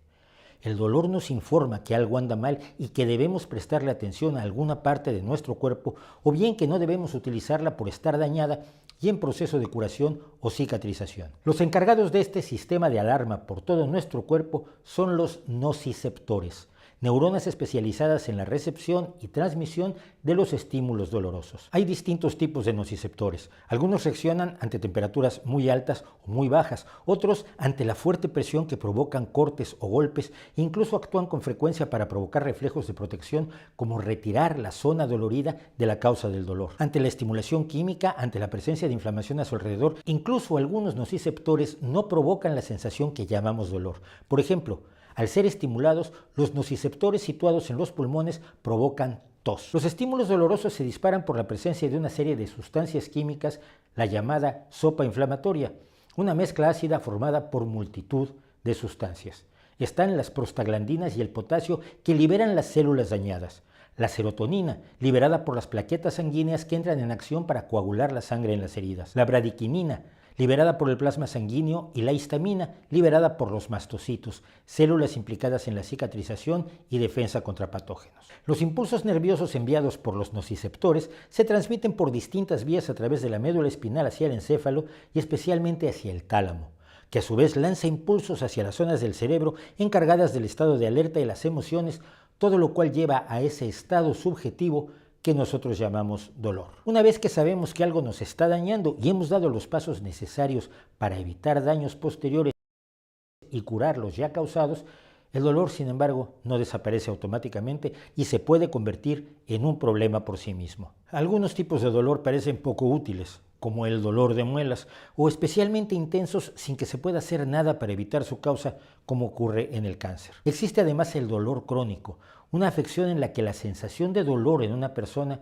es duradera, intensa e incómoda y sin un origen preciso. Todo ello ha llevado al ser humano a luchar contra el dolor utilizando todos los medios a su alcance, principalmente de carácter químico. Al menos desde la época neolítica ya encontramos en Europa indicios del uso de la amapola opiácea o Papaver somniferum, y esta planta está presente en todas las civilizaciones antiguas, desde la Sumeria hasta la griega, junto con la mandrágora, la belladona y el cannabis. Sin embargo, durante siglos la lucha contra el dolor convivió con la idea de que el dolor es bueno, ya sea porque agrada a alguna deidad o bien porque demuestra la potencia o eficacia de alguna actividad curativa o simple y sencillamente porque nos mejora la solidez del carácter. En todo caso, no es sino hasta el siglo XVIII cuando comenzó la búsqueda real del conocimiento acerca del dolor y cómo controlarlo.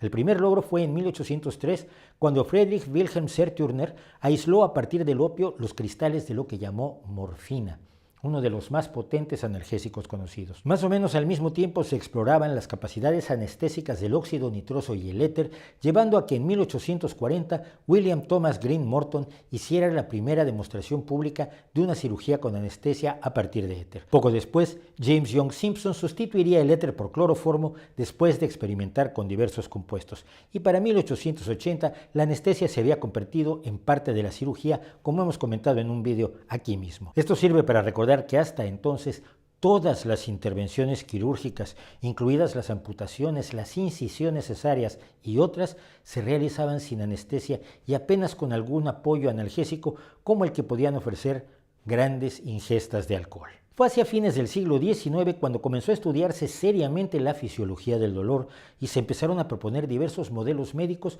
a partir del creciente conocimiento acerca de nuestro sistema nervioso. El concepto mismo de nocicepción, o sea, la percepción de los estímulos dañinos, fue propuesto apenas en 1898 por el fisiólogo británico Charles Scott Sherrington. Los conocimientos fueron demostrando que el dolor es el sistema de alarma del cuerpo, no es un mecanismo de castigo, de curación ni de expiación ennoblecedora. Y esto permitió la aparición de diversas sustancias analgésicas, desde la aspirina hasta modernos compuestos como el paracetamol, el ibuprofeno y los analgésicos no esteroideos. Los avances en las neurociencias nos han enseñado que la efectividad del opio y sus derivados se debe a que nuestro sistema nervioso reacciona a ese tipo de moléculas debido al parecido que tienen con las propias sustancias contra el dolor y la depresión que produce nuestro cuerpo, las endorfinas, llamadas también opiáceos. Hoy en día continúa la búsqueda por tener mejores analgésicos con menos problemas secundarios de los que tienen sustancias como la morfina u otros opiáceos que provocan terribles adicciones. Como en muchas otras áreas del cerebro, estamos apenas empezando a conocer lo que ocurre en ese extraño órgano que nos hace ser nosotros. Entre el 50 y el 80% de las víctimas de amputaciones reportan sensaciones en el miembro amputado o miembro fantasma, y muchas de ellas incluyen entre tales sensaciones la de dolor, en ocasiones dolor de enorme intensidad. El tratamiento a la fecha implica el uso de antidepresivos, la destrucción de las neuronas nociceptoras que ya no van a ninguna parte al no existir el miembro que inervaban y la estimulación eléctrica de la médula espinal. Pero cada vez más se utiliza la realidad virtual a raíz de los descubrimientos del neurocientífico Vilayanur Ramachandran, que ha explorado el papel de la percepción psicológica en los miembros fantasmas para que los amputados muevan el miembro dañado a posiciones cómodas e indoloras.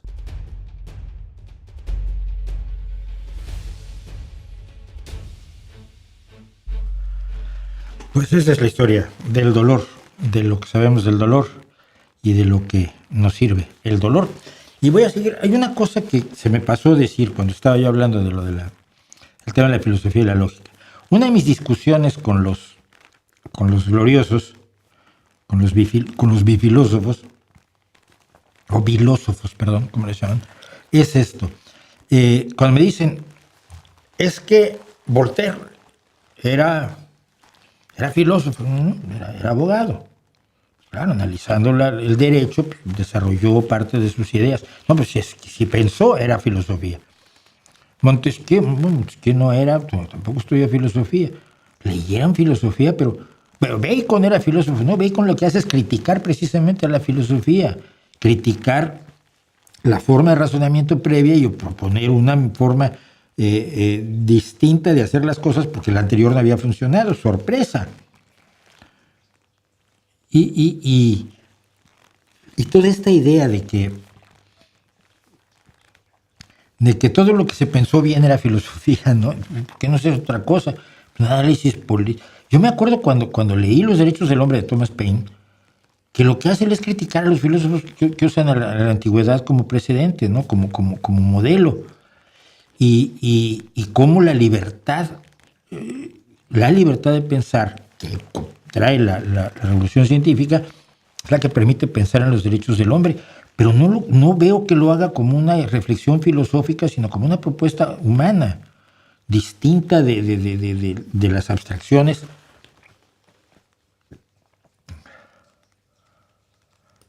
Permítanme un segundo. No.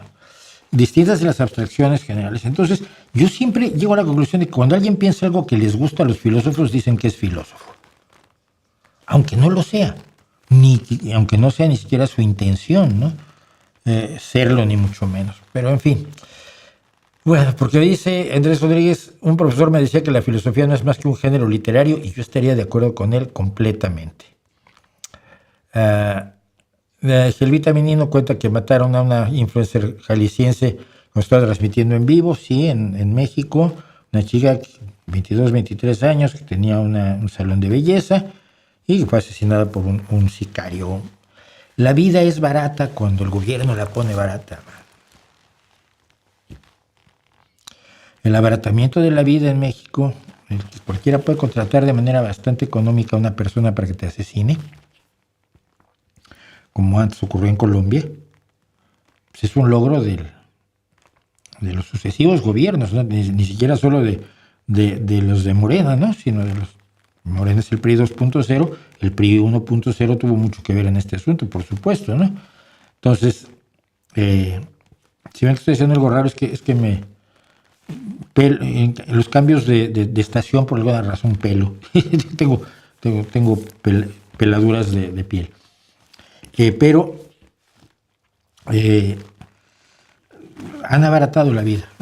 La vieja canción de José Alfredo Jiménez de que allá en León, Guanajuato, la vida no vale nada, la han hecho realidad con su desprecio a los mexicanos, todos los que la han gobernado. Todos los que han gobernado. Todos.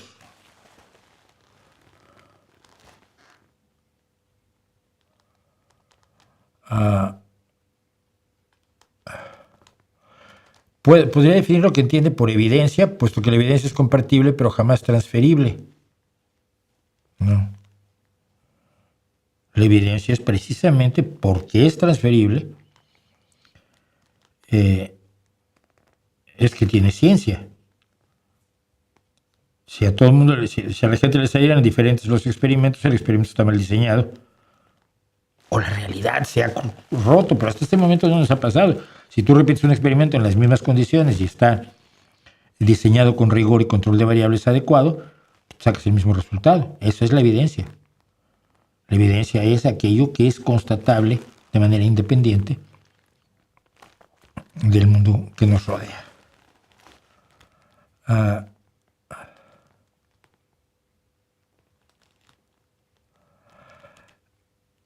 Hay gente que Cobain de melodías interesantes, no me parecen tan interesantes las melodías de Cobain, pero si te parecen interesantes, que bueno, por eso hay grupos y gustos distintos, ¿no? Gelvita dice que el gran legado de Kurt Cobain es la frase hueles a desodorante de adolescente, pero poca gente está preparada para esta conversación. Vale, ok. ¿Crees que existe un límite al conocimiento humano? No lo sé. No lo creo, pero no lo sé. Fíjate, esa es otra cosa que vamos a ver en los comentarios también, pero que me ha llamado mucho la atención de mucha gente cuando te dicen, es que la ciencia no puede explicar eso. La ciencia no ha explicado eso, te lo creo. Que no puede explicarlo, tendrías que demostrar que no puede. La ciencia no puede explicar la conciencia, la ciencia no puede explicar el amor. Luego te encuentras divulgadores que dicen, ay, es que la ciencia no puede hacer tal cosa. No, espera, ¿cómo que no puede? ¿Cómo lo sabes? Ah, que no lo sabes. Estás haciendo clickbait, perdón, yo molestando aquí. Así que le confieso que por su programa le compré bocinas a mi laptop cuando el sonido era bajo. Le subes. El filósofo dominico Giordano Bruno fue el creador de la cosmología. Pues que llamar filósofo a Giordano me parece absolutamente fascinante, y que haya creado la cosmología ni de lejos, ¿eh? Hizo una propuesta en contra de la teología, nada más, la pluralidad de los mundos habitados. Y esa y muchas otras, porque fue yo he leído los cargos contra Giordano y no eran nada más eso, esa y otras muchas cosas hicieron que fuera procesado por el mismo, por cierto, inquisidor que luego procesó a Galileo, y que fuera quemado en Campo di Fiori, donde yo he estado con la estatua de Giordano Bruno. Es más, cuando lo llevaban a quemar, le habían puesto un hierro atravesándole la lengua para impedir que hablara, porque le tenían mucho miedo a lo que decía él. Sí, eran como ofendiditos del siglo XXI, ¿no? Ay, no vaya a decir algo que me moleste. Bueno, a él le pusieron un hierro en la lengua. Ahora no se suele hacer eso. Hacen otras cosas para tratar de cancelarte, pero no es eso. No fundó la cosmología. La cosmología es una disciplina de la ciencia que evoluciona a partir de la astronomía, y que no es posible antes de que sepas que existe el cosmos. Es decir, no es posible antes de que Edwin Hubble anuncie que el universo no es solo nuestra galaxia. Porque hasta ese momento se pensaba, con los datos que se tenían hasta el momento, que nuestro universo era solo la galaxia. No es que la ciencia se equivocara, es que no tenía suficientes datos, y en la única conclusión razonable en ese momento, con los datos que se tenían, era que nuestra galaxia era el universo. Entonces decían, bien, allí dentro de nuestra galaxia pues hay una cosita así como una bolita de algodón que se llama la nebulosa de Andrómeda, pues nebulosa, ¿no? Luego resultó que era otra galaxia. Pero hasta que Edwin Hubble no informó que el universo era del tamaño que era, pues no podía existir la cosmología. ¿Crees que Sánchez debería renunciar por las...? No puede, el señor tiene que renunciar por nada. No ha cometido ni una sola falta digna de ofrecer una disculpa. Ya no te digo de renunciar. Es decir, el jefe de la oposición es amigo de narcos. Tiene fotos con narcos, son sus amigos. Y los propios narcos dicen, pues él venía a mi casa y comíamos juntos, y somos muy amigos. Es que si eso lo hace Sánchez, estarían pidiendo su cabeza a ustedes. Que hay una persona que tenía problemas, que al parecer cometió actos de corrupción dentro del partido, que fue echado de inmediato no solo del gobierno, sino del partido, y que está en proceso judicial a ver si es culpable o no. ¿Qué tiene que ver eso con Sánchez? ¿Qué culpa tiene? ¿Qué responsabilidad tiene Sánchez? Todo lo que se ha inventado en contra de su esposa es insostenible del todo. Son patadas de ahogado de un partido de derecha que se ultraderechiza, hasta llegar al insulto como única arma. Lo que decía ayer Mellado, el portavoz del PP en el Congreso, insultando al presidente de gobierno, sin más que insultos, se demuestra la impotencia que tienen los amigos del narco y los que dejan morir a 17,000 personas. Ancianos que murieron solos, desesperados, ahogados en sus habitaciones en residencias de ancianos porque no se les llevó a hospitales durante la epidemia de la COVID. Murieron sin su familia, murieron sin apoyo médico, murieron sin analgésicos, murieron de una manera que no debería morir nadie. Y como perros mató a 7,000. Ayuso. Ay, pero Sánchez dicen que hay una investigación de una persona que estaba más o menos cerca de él un día.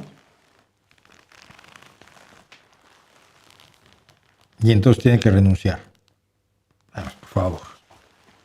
¿Qué piensas del nuevo Papa? No tengo informes del nuevo Papa.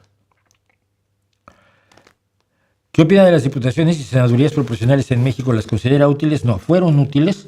Ahora creo que no tienen demasiado sentido porque todos los partidos son satélites. No hay partidos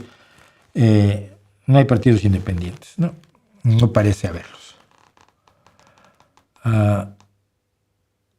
¿Te gustan las películas de mafia? No mucho. La glorificación del crimen tampoco me hace muy feliz a mí. Cada vez que hablo de inteligencia artificial se enoja la inteligencia artificial. Es por artificial. Ya he dicho que no me gusta Woody Allen, me gustó todo lo que debería usted saber sobre el sexo. Pero temía preguntar que, pues, sobre todo una de las escenas, porque son varios cuentos que forman la película, la escena donde están disfrazados de espermatozoides y están listos para tirarse como un grupo, como un comando de paracaidistas, están a punto de salir y hablan de los riesgos de la barrera de látex que lo encuentran por ahí. Es lo único que me ha hecho reír de Woody Allen. No es un sujeto al que haya cómico. ¿Por qué consideras que no se pueden usar textos religiosos para condenar a los homosexuales, bisexuales, asexuales y demás? Más allá de que tú eres ateo militante, porque los textos religiosos no sé en qué se basan. Van a decir que los dictó Dios, pero me gustaría ver las pruebas. Si me pruebas que los dictó Dios, los uso como elementos para condenar a gente inocente que no ha hecho nada malo. Porque eso es lo que buscan ustedes. Condenar a gente a sufrir sin que hayan hecho nada malo. Ay, que les gusten los hombres, pues mira. ¿Y a mí qué me importa? Ay, dice que es mujer, a mí qué me importa, mientras no lastime a nadie, mientras no ponga a nadie en peligro, mientras no dañe a nadie. ¿A mí qué me importa? ¿A mí qué? ¿Y a ti qué te importa? Que alguien sea homosexual, bisexual, asexual, transexual, multisexual, polisexual o insexual. ¿Qué te importa? Ocúpate de lo que pasa en tu cama. O en tu coche o donde lo hagas. Ocúpate de lo que pasa en tu cama. Esa debería ser tu preocupación fundamental. Porque allí sí la pasas bien o la pasas mal. Pero que otras personas que ni conoces además se junten y hagan sus cosas en su cama y sean felices o no sean felices, ¿a ti qué te preocupa? ¿Cómo te afecta? ¿En qué medida puede Dios estar? Yo inventé a los homosexuales, pero vaya a ordenarles a ustedes que les hagan la vida imposible. ¿Pero qué clase de Dios absurdo crees tú? Si hizo a todos, pues, ¿por qué victimiza a unos? ¿Quién no comparte sus gustos? Pues yo tampoco, pero nadie me obliga a apuntarme, ¿no? O sea, a mí nadie me obliga a ser homosexual siendo yo heterosexual, pero no tengo por qué obligar a los homosexuales a ser heterosexuales. No le veo lógica, no le veo ninguna lógica a que te horrorices porque otras personas hacen cosas que a ti no, que tú no harías, o que no se te apetece hacer, o que encuentras que no te harían muy feliz. Está bien, tienes todo tu derecho, ellos también, a que tus preferencias sexuales les parezcan, ellos no. Yo tengo una amiga lesbiana que decía, ay, pues ¿de dónde sacó esa que yo lo que necesito es a un tipo? Y yo, bueno, sí. Un tío que le echaba a los perros, pero desesperadamente, pues, una mujer brillante además, poeta y tal. Digo, soy amigo de la familia, estuve en la boda de ella con su mujer, conozco a la hija que tienen, es una niña maravillosa. Pero me decía, que yo, qué asco un tipo. Y yo le decía, pues mira, es exactamente lo mismo que digo yo, que asco un tipo. Son iguales a ti, simplemente cambian un poco sus gustos y ya. ¿A quién le importa? Pues, aunque yo no sea ateo, no acepto que una religión me enseñe a odiar a gente inocente, a gente que no hace nada. Tan no hacen nada, y aquí me voy a meter por otro lado, porque me lo han dicho en comentarios y no he tenido oportunidad de comentarlo, la gente que te dice es que la homosexualidad es mala porque los curas son pedófilos. No, es que mira, la pedofilia no tiene nada que ver con la homosexualidad. Y los estudios que se han realizado acerca de la homosexualidad y pedofilia te demuestran que son cosas radicalmente distintas. La homosexualidad es que te guste la gente de tu propio sexo. La pedofilia es la absoluta, es un trastorno grave donde sientes atracción sexual por personas sexualmente inmaduras que no tienen los rasgos sexuales que normalmente provocan el deseo sexual en la gente normal. Los rasgos sexuales secundarios que se producen a partir de la pubertad, que aparecen a partir de la pubertad y que son aquellos que precisamente por evolución disparan el deseo sexual en las parejas potenciales. El vello facial en el hombre, el ensanchamiento de las espaldas, aunque sea poquito, en el hombre, el engrosamiento de la voz en el hombre, el crecimiento de los pechos en la mujer, el ensanchamiento de las caderas en la mujer, todo eso son los caracteres sexuales secundarios que provocan el deseo sexual. Si tú te gusta una persona que no tiene rasgos sexuales secundarios, que todavía no es sexualmente madura, tú tienes un problema. Ese sí es un problema, la homosexualidad, ¿no? Igualarlos es un truco sucio de las iglesias para que criminalices y persigas y le hagas la vida imposible y hagas sufrir a gente inocente que no hizo nada porque merezca que sufra. Es muy simple. Y eso es lo que más les jode, que es simple. Digo yo, gracias a él y a sus familias porque nos sigue viendo. ¿Qué opina del movimiento zapatista de México en los últimos años? Los últimos años creo que se ha diluido, ¿no? Ya lo he contado, pero cuando salió el movimiento zapatista estábamos trabajando en la campaña de Cárdenas. Yo ya estaba trabajando en la campaña de Cárdenas. Era uno de los muchos asesores de comunicación. Insisto, yo no me pongo medallas que no me corresponden. Y cuando el 2 de enero veo los periódicos en México y veo que se han levantado un grupo en Chiapas, lo primero que pensé es que acabamos de perder las elecciones. E íbamos a ganarlas. Yo veía con claridad, pero absolutamente meridiana, que el PRD iba a ganar las elecciones. Pero ahí las perdimos. Luego entendí que a los zapatistas no tenía por qué importarles eso porque habían estado sufriendo pues, una historia prolongada de represión, opresión, desprecio, humillación, etcétera, etcétera. Y estuve a favor del movimiento de los zapatistas, especialmente cuando, por supuesto, depusieron las armas para todo efecto práctico. Pero con los años lo que pasó es que los zapatistas se quedaron donde estaban. Es decir, donde los tenían el gobierno mexicano en el siglo XVII, sin medicina, sin escuelas, sin oportunidades, sin talleres, sin maquinaria agrícola, sin fertilizantes, sin pesticidas, sin todo lo necesario para producir de manera que puedan tener una vida mejor todos. No, el zapatismo lo único que hizo fue dejarlos igual, pero sin que los oprimieran los finqueros. Como yo he contado, yo tenía primos que tenían fincas. Y cuando les ocuparon una de ellas, yo estaba encantado de la vida. Caí muy mal en la familia, pero lo siento, hijos míos. Pero finalmente se condenó a los campesinos, a los campesinos, a los indígenas. Campesino, indígena y pobre son sinónimos en gran medida en México, por desgracia. Se les condenó a seguir igual. Y siguen igual, eso me parece muy mal. Nunca me imaginé que te gustara Mago de Oz. Sí, mucho. El coronel español Pedro Baños va a salir en su canal. Jamás. No, yo a Batnik rusos no los invito. Voy a hablar de él porque se han producido cosas raras con el hecho de que él es prorruso, pro-Putin, anti-OTAN, anti-Occidente, pro-Dugin, anti-Ucrania, etcétera, etcétera. Si hay tiempo hablaré de ellos. Uno de esos guerrilleros que dejó de serlo, Yasser Arafat. Sí, y por eso lo mataron. Se supone que lo mataron. Y al que había firmado la paz con él, Yitzhak Rabin, fijo, también lo mataron.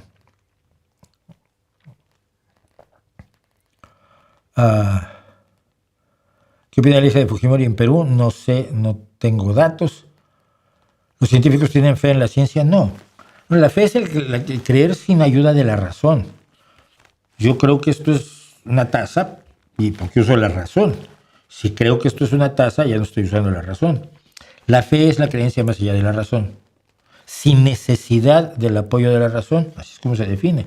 Entonces, no puedes tener fe en la ciencia, porque a la ciencia le da igual lo que tú creas. Si tú no crees en la gravedad y te tiras de un séptimo piso sin paracaídas y sin alguna protección razonable, te vas a hacer pepilla. Vas a bajar a la aceleración normal de una G en este planeta, y a la gravedad le da exactamente igual que no crees en ella.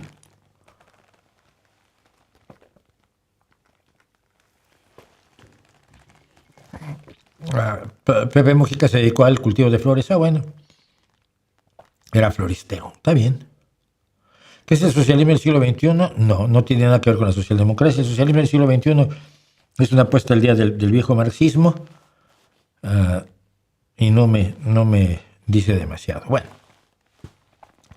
tengo algo. Miren, ustedes saben probablemente que, algunos de ustedes saben, que durante unas semanas después de que Trump tomó posesión, febrero o marzo, estuve haciendo una bitácora Trump, tratando de contar más o menos lo que estaba haciendo, porque Trump está aplicando un sistema que recomendó Steve Bannon, que es el de hacer muchas cosas todos los días para desorientar completamente la opinión pública. Entonces trataba yo de seguir sus pasos. El problema es que, como ya saben todos ustedes,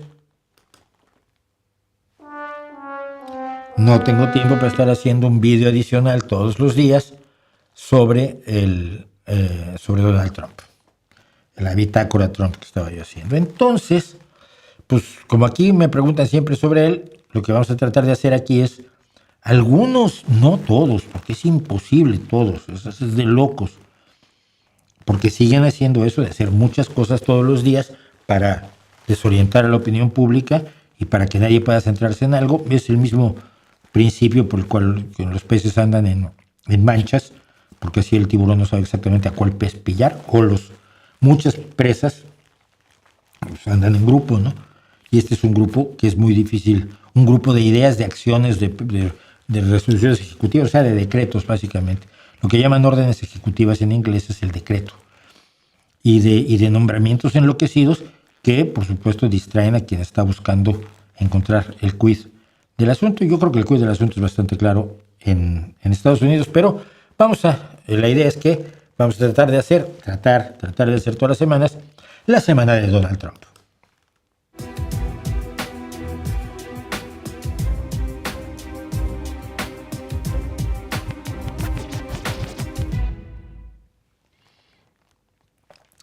La semana de Donald Trump, de Donaldo Trompetas. Tampoco quiero ser ofensivo porque no se lleva a ningún lado. En realidad es una satisfacción. Todavía el sarcasmo tiene su satisfacción, pero el insulto solo no. Bueno, la semana de Donald Trump comienza con, quiero que vean ustedes esto. Esto es el avioncito que Qatar le quiere regalar a Donald Trump, un Boeing 747 Jumbo Jet con un costo de modestos $400 millones. Hasta los republicanos en Estados Unidos están planteándose si esto no suena como un soborno muy heavy, porque se lo dan para que lo use como el avión del presidente, llamado Air Force One, Fuerza Aérea 1, durante los 3 años que le quedan de presidencia, 3 años y pico, casi 4 de presidencia. Y luego ya se lo donan a la librería, a la biblioteca de Donald Trump. Todos los presidentes de Estados Unidos hacen una biblioteca que se supone que es con libros de su tendencia política, de sus creencias, de sus gustos literarios, etcétera, etcétera. Yo no veo cómo puede ser la biblioteca de Donald Trump porque no tiene ningún gusto literario, porque el señor no creo que haya leído un libro en su vida. Y por supuesto el libro que escribió no lo escribió él, como lo ha explicado el señor que sí lo escribió. Entonces, regalarle este avión a la biblioteca de Donald Trump, que se fundará cuando él salga de la presidencia, si es que sale, se le donaría y entonces lo podría seguir usando Trump. O sea, no es una donación al gobierno de Estados Unidos ni a la presidencia, es una donación personal a Donald Trump, es un cohecho, un soborno, y están preocupados por ello los republicanos. Pero hay una historia más divertida todavía. Para convertir este avión de superlujo, que tiene 9 baños, que tiene 2 pisos, que tiene dos habitaciones maravillosas con camas de superlujo, y además lo está usando la familia real catarí, para convertirlo en el Air Force One con todos los elementos de seguridad que tiene el avión del presidente de los Estados Unidos, habrá que invertir $1,000 millones. Es decir, el regalo de 400 te obliga a gastar 1,000 para que lo use 3 años, porque tardarían como 1 año en adaptarlo, y luego ya se lo puede llevar a su casa. Y decían que Biden hacía negocios con la presidencia. Por supuesto, en Qatar tienen negocios los 2 hijos de Donald Trump. Bueno, y pasamos a su visita. Ahora está en Qatar, pero estuvo en Arabia Saudí, y aquí está con el príncipe Ibn Salman. El príncipe Ibn Salman es el que mandó asesinar y descuartizar en la embajada de Arabia Saudita en Londres a un periodista, y apoya, por supuesto, es uno de los países que con enorme cantidad de financiamiento ha apoyado primero a Al Qaeda para llevar a cabo el ataque contra las Torres Gemelas. Se hizo todo eso con dinero de Arabia Saudita, y además apoya actualmente a Hamas. Cuando Israel atacó, y aquí es donde está lo más triste, ¿no? Israel ataca a Palestina a la Franja de Gaza, que es parte de Palestina, o del Estado palestino, ataca la Franja de Gaza para matar a los de Hamas. Los líderes de Hamas se van a Arabia Saudita, y lo único que matan, o lo que matan muy mayoritariamente las fuerzas israelíes, pues es a inocentes palestinos, que pueden odiar a Israel, y estoy seguro que lo odian, pero eso no es motivo para que mates a nadie. Entonces, Donald Trump va con estos señores que son amigos de los que tiraron las Torres Gemelas, son amigos de Hamas, donde él está tratando de sacar de las universidades de Estados Unidos a los supuestos amigos de Hamas, que son las personas que protestan en contra de la masacre contra los palestinos, y él los llama defensores de Hamas, pero luego va y dice que le gusta, a este señor Ibn Salman le gusta muchísimo, le cae tan bien, tan increíblemente bien. Madre mía. Esta chica, con esta cara de susto y de miedo que tiene, y muy comprensible además, es Emily Neal. Emily Neal es una canadiense que estaba cruzando Georgia, el estado de Georgia o de Georgia, en su automóvil, y fue detenida por pasarse el límite de velocidad, y la policía que la detuvo le dijo, a ver, su licencia es canadiense. Debo decir que en Georgia hay una ley que dice que cualquier persona extranjera puede conducir en el estado de Georgia con una licencia de conducir válida del país al que pertenece. Y concretamente los canadienses siempre han conducido en Estados Unidos con una licencia o carnet de conducir canadiense. Emily dio su licencia y la policía le dijo que esa no era válida en Georgia. La esposó, la metió en el auto, en la patrulla policial, esperaron a que llegara una grúa para llevarse el automóvil de Emily, y allí estando en la grúa, porque no le habían quitado, en el auto policial, porque no le habían quitado el teléfono, afortunadamente, en Snapchat, que es lo que estamos viendo allí, les avisó a sus amigos, auxilio, estoy siendo detenida en Georgia. La detuvieron, la cachearon, le quitaron todo lo que tenía, le pusieron un traje de presidiaria y le dijeron que pagaba $800 de fianza, o tendría que esperar hasta el 2 de junio para ir a juicio. O sea, esto ocurrió en abril. Mes y medio de cárcel para ir a juicio. Logró, por supuesto, sus amigos intervinieron, le consiguieron un abogado, pagaron los $800, más otros tantos dólares de no sé qué, más otros tantos dólares de sacar del depósito de automóviles su automóvil. Está de vuelta en Canadá, pero no es un caso. Constantemente se están dando casos de gente que por el delito de ser extranjero están siendo perseguidos en Estados Unidos. Muchos los canadienses, en gran medida canadienses, hemos contado aquí la historia ya de otros canadienses, las chicas alemanas que fueron detenidas en Hawái, y esto no te puedes decir que Donald Trump mandó a hacerlo, no. El ambiente le dice a la policía que es impune para hacer este tipo de cosas y para ejercer el poder sin cortapisas, porque el Estado de Derecho ha desaparecido en los Estados Unidos, y eso sí es cierto. Y vamos a ver hasta qué nivel. Aquí tienen ustedes a Robert F. Kennedy, secretario de Salud de los Estados Unidos, y con una de sus nietas y con sus hijos. Dijo un paseo el Día de la Madre en Dumbarton Oaks Park con sus hijos Amaryllis, Bobby, Kik y Jackson, y nadando con mis nietos Bobcat y Cassius en Rock Creek. Estoy nadando con mis nietos en el arroyo Rock Creek. Bueno, pues ese arroyo es tributario del río Potomac. Se utiliza para drenar la lluvia y el drenaje del Washington, D.C., de la capital de los Estados Unidos, hacia el Océano Atlántico a través de Chesapeake Bay. Si los desechos que tú arrojas a tu váter van al mar o van a lugares donde están presentes. Y en este caso, la Agencia de Protección Medioambiental de los Estados Unidos y el Departamento de Energía y Medio Ambiente dicen que Rock Creek contiene desperdicios humanos y animales amplios y altos niveles de Escherichia coli, que es una bacteria que causa numerosas infecciones. Todo esto ocurre mientras hay 1,000 casos de sarampión. No es que este señor quiera hacerle daño a la gente, es que él realmente está loco. Él realmente cree en las barbaridades que dice y es capaz de exponer a sus nietos a un arroyo contaminado por desechos humanos y animales porque no cree en ellos. No cree en las bacterias, no cree en los virus, no cree en las vacunas. Y ya que estamos en eso, por supuesto, faltaba una persona de las principales responsables de salud en los Estados Unidos a que tomara posesión, y Donald Trump ha decidido nombrar a esta simpática influencer de bienestar llamada Casey Means, que estudió medicina pero no estudió la especialidad. Su licencia médica está suspendida y se ha pasado la vida promoviendo mentiras acerca de las vacunas.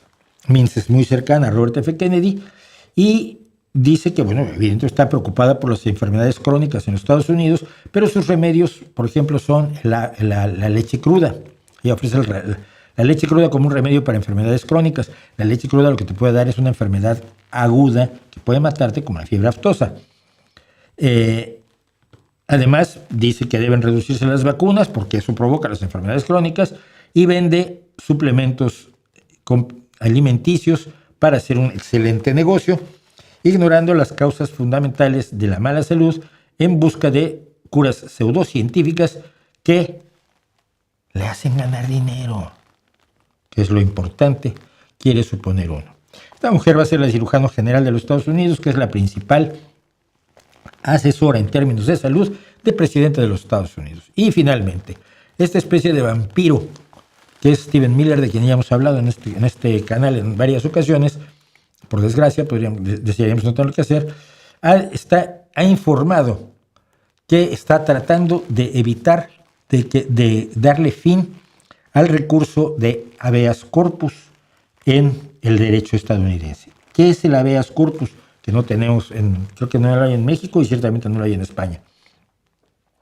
Es un derecho reconocido. El habeas corpus también existe en España, perdón. Es un derecho que protege a los ciudadanos frente a detenciones ilegales. Cuando tú reclamas el habeas corpus, te permite comparecer de forma inmediata ante un juez para que se decida si el arresto debe mantenerse o no, si el arresto es legal o no. Si no tienes esto, te pueden detener cualquier cantidad de tiempo sin que tengas recurso alguno, porque tu recurso es en Estados Unidos el habeas corpus. Lo que han estado diciendo los principales oficiales o funcionarios de los Estados Unidos en los últimos días ha sido que el derecho al debido proceso solo se aplica a estadounidenses. Es decir, que el Estado de Derecho estadounidense no cubre a quienes no son nacionales, sino no son estadounidenses y estadounidenses de nacimiento. Donald Trump, en una entrevista escalofriante que hizo con alguna de las televisiones que no son sus aliados, decía que si se mantenía el derecho al debido proceso a los inmigrantes ilegales, para echar a cada uno tenía que haber un juicio, entonces iba a haber millones de juicios y que no nos podemos dar ese lujo. Entonces, si no te puedes dar el lujo de hacer un juicio para ver si una persona es un inmigrante ilegal criminal, pues lo que haces es decidir que esa gente es un inmigrante ilegal criminal y echarlo a las cárceles de Nayib Bukele, como han hecho ya con algunos cientos de personas. Si termina el habeas corpus el derecho a desafiar el arresto que haya sufrido uno y que lo cuenta con esta sonrisa siniestra este personaje que es absolutamente un saco de odio. Todo lo que puedas imaginarte que es Estado de Derecho en los Estados Unidos ha terminado, ha finalizado. Y todo esto sin hablar de locuras como el supuesto decreto que va a reducir los precios de los medicamentos en Estados Unidos y que los expertos dicen que no es cierto. Pero ¿qué van a saber los expertos, verdad?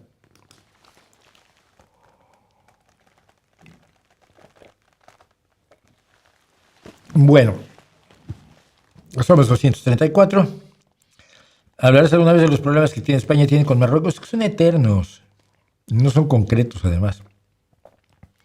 Son de ida y vuelta.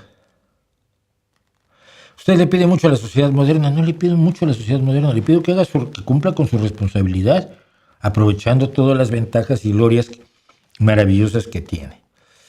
Mejor película de Terry Gilliam, Brasil. Brasil, pero vamos, sin duda. Gracias a José Nicolás Pitalú Apolo por el superchat y gracias a Sergio Álvarez por el superchat.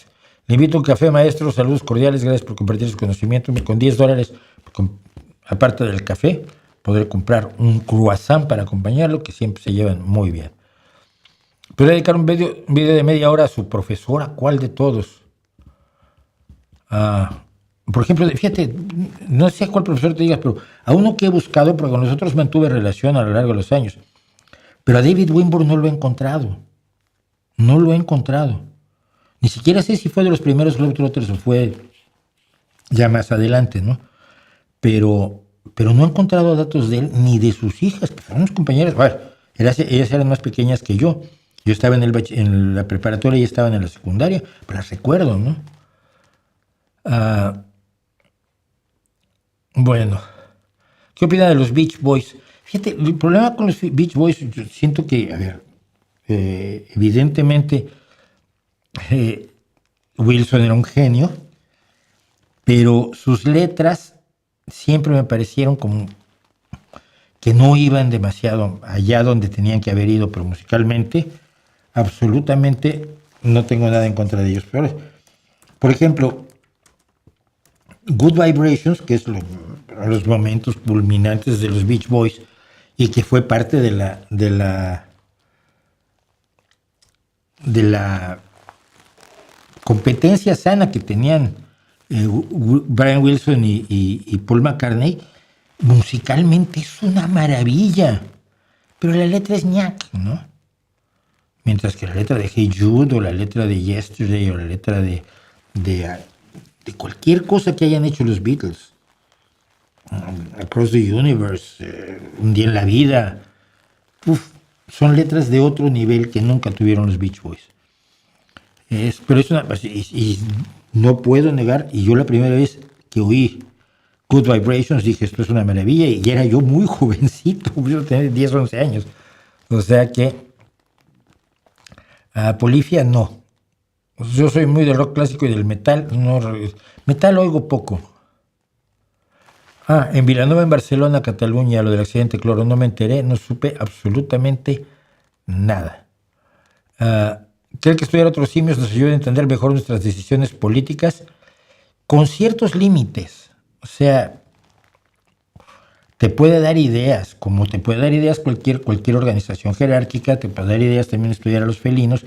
Si la etología al estudiar el comportamiento puede derivar ciertos conocimientos del conocimiento del comportamiento de otros animales, por supuesto de los simios más cercanos a nosotros, sí, pero la diferencia es abismal, la diferencia es absolutamente abismal, ¿no? Y yo creo que con los grandes simios se ha cometido el error de antropomorfizarlos, y Jane Goodall tiene mucha culpa de eso, ¿eh? Yo era de los que admiraba a Jane Goodall como una de las tres grandes primatólogas a las que promovió, ahora no me acuerdo quién era el antropólogo, el paleoantropólogo, que lanzó a las tres mujeres a estudiar a los orangutanes, a los gorilas y a los chimpancés, pero con los años siento que, como le pasó a Pepe Mújica, se volvió mística Jane Goodall, ¿no? Y tiene muy antropomorfizados a los chimpancés, se le olvida que son chimpancés, que no son seres humanos, ¿no? Cosa que la encargada, la de los gorilas, la de Gorilas en la Niebla, jamás antropomorfizó a los gorilas, los defendió como lo que eran. No necesitaba verlos como seres humanos para pensar que merecían ser protegidos, sobre todo de la cacería furtiva.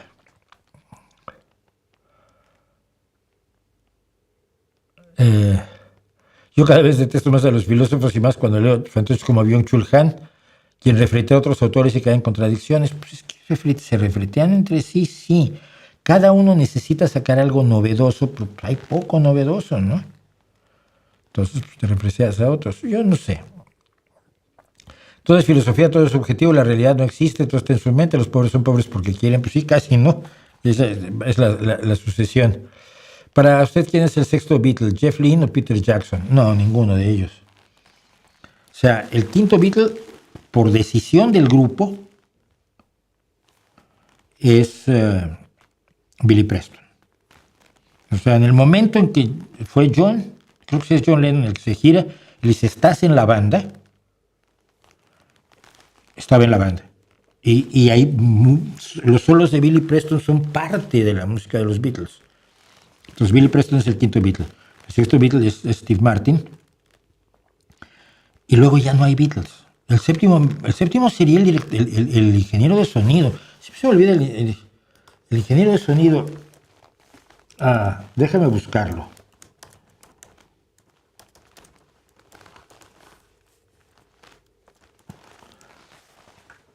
Geoff Emerick.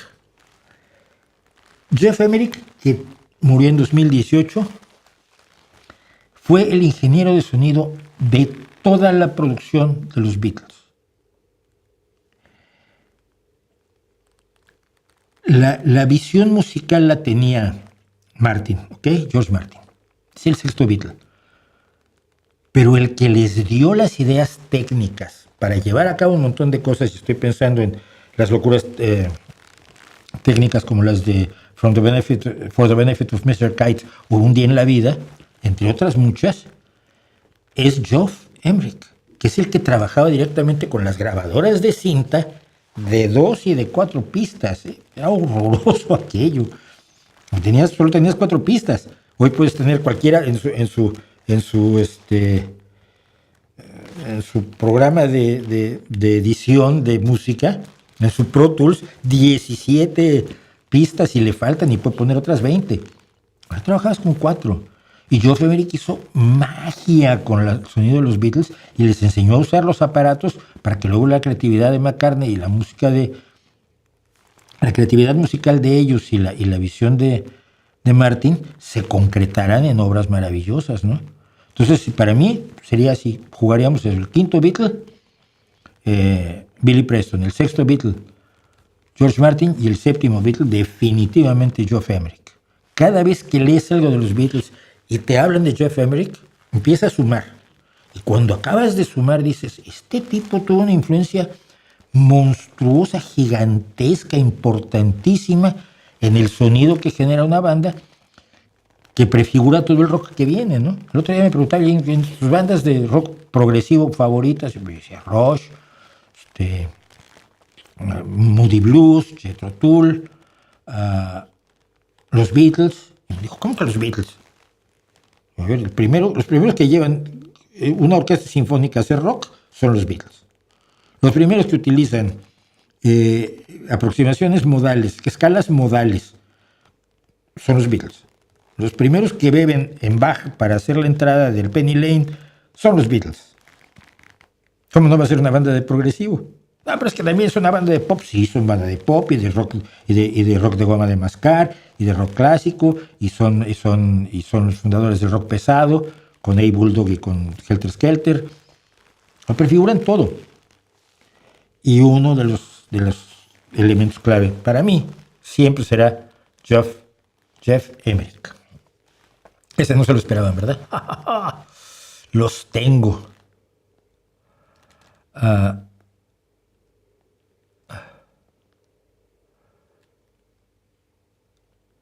Estudiar siempre conlleva generar algún conocimiento, eso es bueno, sí.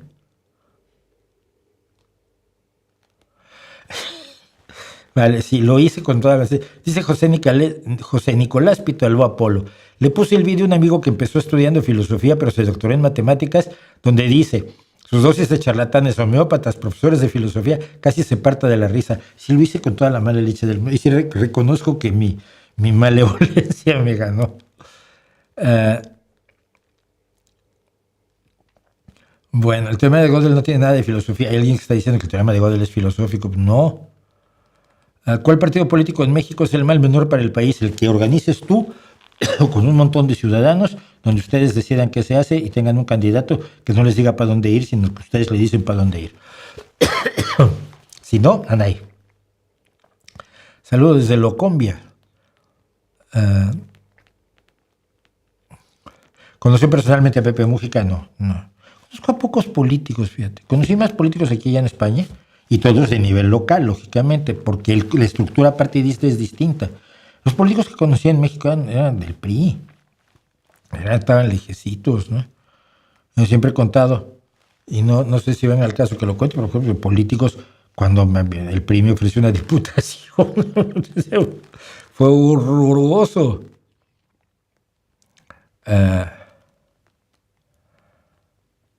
Bueno, en ingeniería de telecomunicaciones y electrónica tuve que dar un semestre de filosofía y el profesor se creía que su materia era lo más importante para nosotros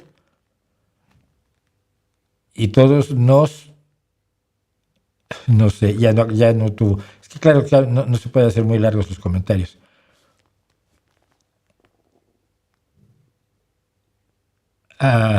Según los seguidores de Osho, dice que no hay pruebas de que él haya tenido sexo nunca con sus adeptas. ¿Cuál sería tu opinión? Mi opinión es que las pruebas están allí.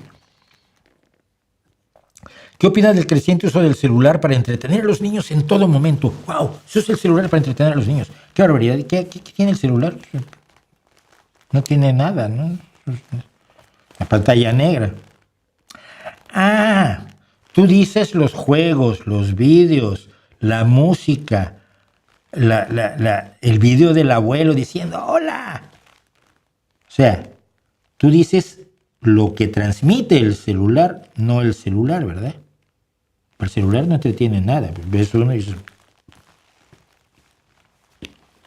es una cosa inerte. El celular no entretiene a los niños. Los entretiene una gran cantidad de materiales de comunicación, de creación, de arte, de entretenimiento, de diversión, de sorpresa, etcétera, etcétera, que se transmiten por ese medio. Me parece maravilloso. Me parece lo más democratizador que hay. Y precisamente por eso voy a dedicarle un segundo a esto. Porque como lo dijiste tú, suena a los enemigos de la democratización. Mira, no tenemos conciencia del pasado y deberíamos tenerla. No tenemos conciencia del pasado casi inmediato.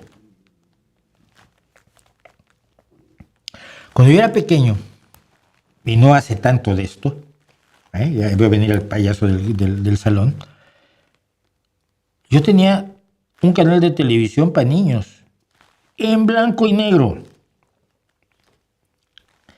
30 años antes nadie tenía televisión. Podía ir al cine de cuando en cuando, pero era caro. No podías ir al cine todas las semanas. Ibas de cuando en cuando. Cuando yo era pequeño y me aficioné a la fotografía, a los 12 años, tenía que ahorrar para comprar carretes de película. Y esos carretes de película costaban dinero, pero lo que costaba más era revelarlos. Y luego si tenías una foto que te gustaba había que ampliarla y imprimirla en papel. Y salía carísimo para un niño pobre como yo. Como digo, mi familia hizo sacrificios enormes para que yo estudiara en escuelas privadas, pero era yo el pobre del salón, sino que el pobre de la escuela, o de los más pobres de la escuela. Bueno, entonces mi afición a la fotografía costaba dinero. Compré una guitarra para que yo aprendiera a tocar la guitarra. Años tardó mi madre en poderme comprar una guitarra que era absolutamente un desastre, pero por lo menos era una guitarra.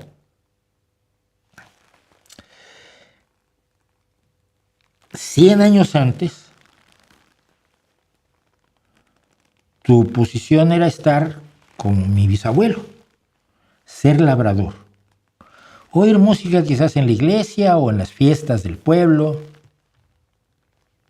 No te podías tomar una foto. Si juntabas dinero, un montón de dinero durante muchos meses o años, tú podías un día que pasara un fotógrafo itinerante, reunir a toda la familia, se pusieran sus mejores trapitos y se peinaran lo mejor que pudieran y tomarse una foto. Juntabas mucho dinero cuando tenías a alguien que se te moría sin que le hubieras tomado una foto, y le tomabas la foto muerto. Y esto hoy nos da horror. ¿Cómo es posible que le tomaban fotografías a la gente muerta? Pues sí, pero es que solo podían tomarse una foto en toda su puta vida. Y eso era ya maravilloso, porque en el pasado, cuando no había fotos, no podías pagar a un pintor para que te pintara. Eso lo hacían los ricos, o los famosos, los importantes. Tú, el labrador de un pueblucho, hoy tiene 25 casas. No sé cuántas tendría cuando mi bisabuelo estuvo allí. Un labrador en las laderas de los montes de Ardizana, en Asturias, cortado del resto de la península por los picos de Europa. ni nadie te iba a pintar. Nadie te iba a pintar.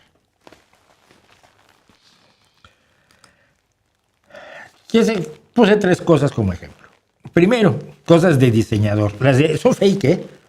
Son de chinos. Pero aún las que no son de chinos, tú todavía te puedes comprar hoy unas cosas de diseñador, aunque sea poquito. Una bufanda Burberry, zapatos Nike, se debería decir que Nike es la diosa de la victoria en griego. Unos Levi's o Levi's, como dicen en España. Puedes comprarte cosas de marca. Antes te hacías tú tu propia ropa.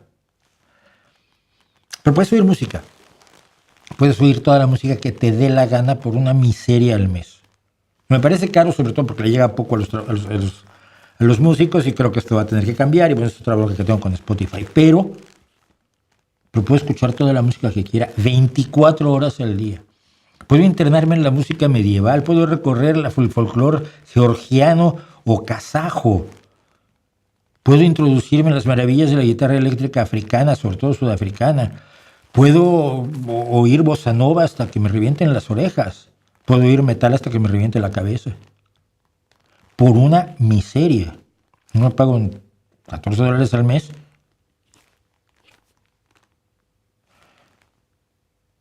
Por el celular o el móvil que tengo allí. Puedo hacerme vídeos.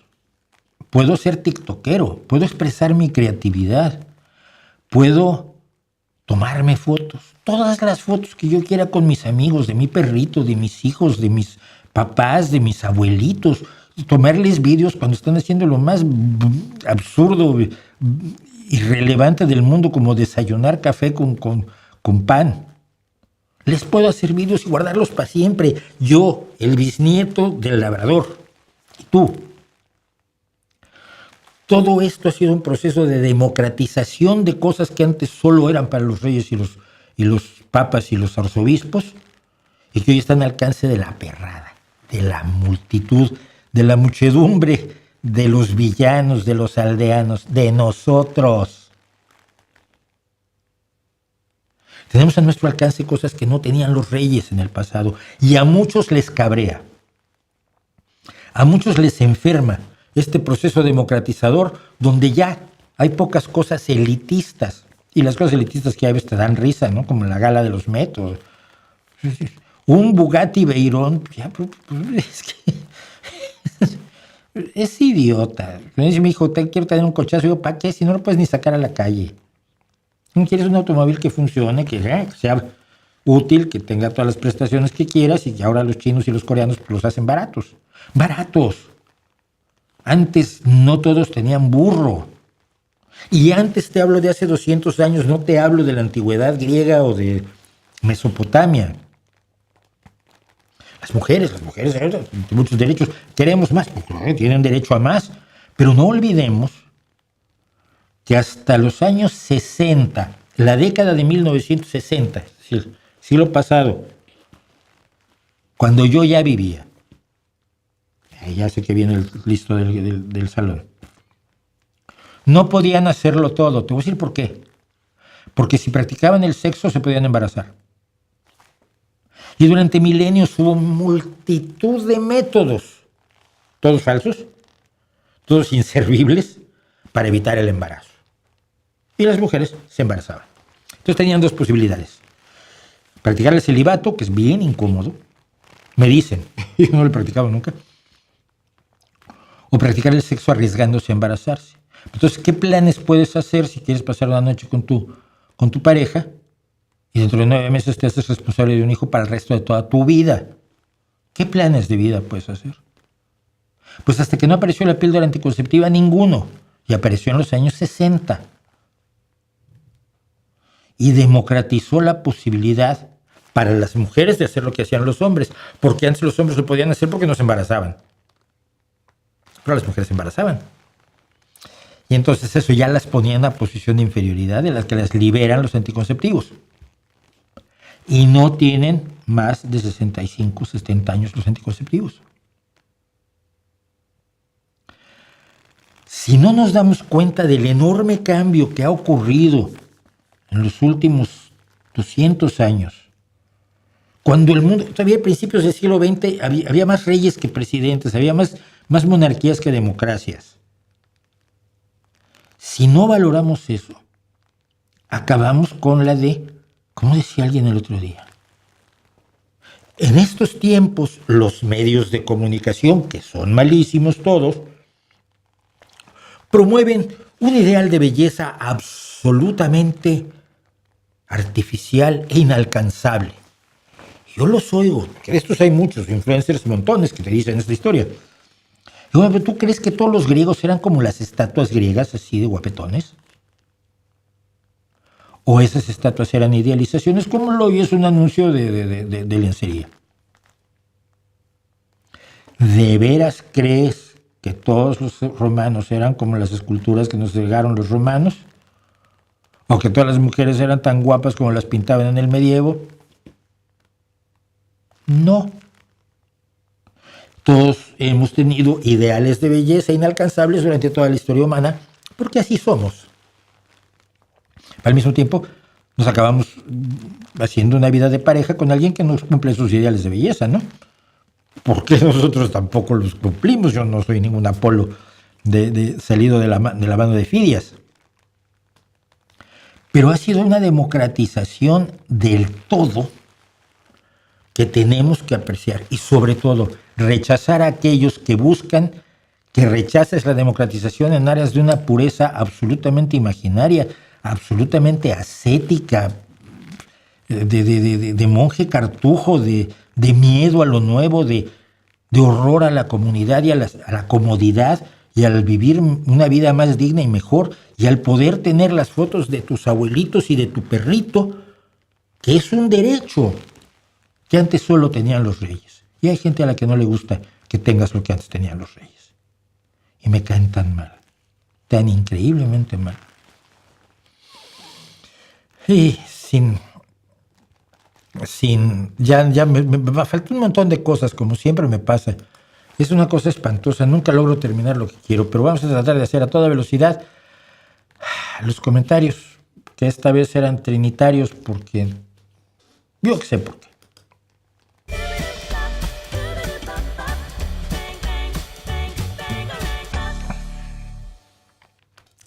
Bueno, pues son los comentarios trinitarios y vamos a ir rapidísimo a ellos porque tenemos muchísimos comentarios en esta ocasión. Déjenme encontrar dónde tengo las anotaciones, porque sin las anotaciones no vamos a ningún lado. Y empezamos con este que me dice, vamos a empezar con algo light, agradable y amable. J.A. Mendia 8909 me dice, pues en Galicia hay unos cuantos grupos artistas del pop, del rock y del rock que para mí lo más interesante son Carlos Núñez, Cristina Pato, Luar Nalubre, Nalúa, Susana Seivane, Sete Netos y Sheito Novo. Luego hay canciones con gaita en el rock que van desde Bon Scott, que además las tocaba, a Siniestro Total. Eso es cierto. Y le comento yo, mira, he oído a varios de ellos. Cristina Pato es prácticamente una leyenda. Incluso el año pasado estuve en un concierto de Luar Nalubre, me gusta muchísimo. Los gaiteros asturianos fuera de Evia, que es el que hizo la gaita de MIDI, son más del espacio tradicional, pero los hay magníficos como Fernando Vázquez Cárcava, Shuaco Amieva y uno de mis favoritos que es José Manuel Tejedor. Y por supuesto, Borja Baragaño, al que mencioné en el vídeo que hice sobre las gaitas, sin recordar su nombre, maestro de la gaita irlandesa o gaita huilean, además de otras variedades. Y le digo, mire esta maravilla y quiero que la vean ustedes también. Uy, no la encuentro. Déjenme ver si encuentro el archivo de Borja. Ay, no lo tengo. Soy tonto. Bueno, prometo ponerles... No, aquí está.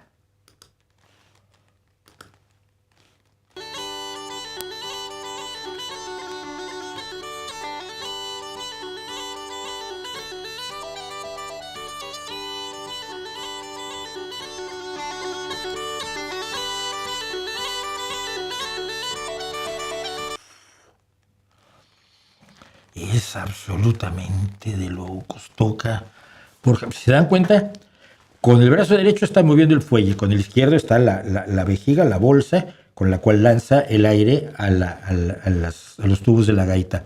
Con las dos manos está tocando no me acuerdo cómo se llama, pero el pico. Pero el pico tiene una cosa en el extremo, que si la empujas contra la pierna o la sueltas, te cambia el sonido. Y tienes un montón de tubos adicionales que conforme les des con el talón de la mano, van sonando cosas. Voy a ponerlo otra vez porque es de locos.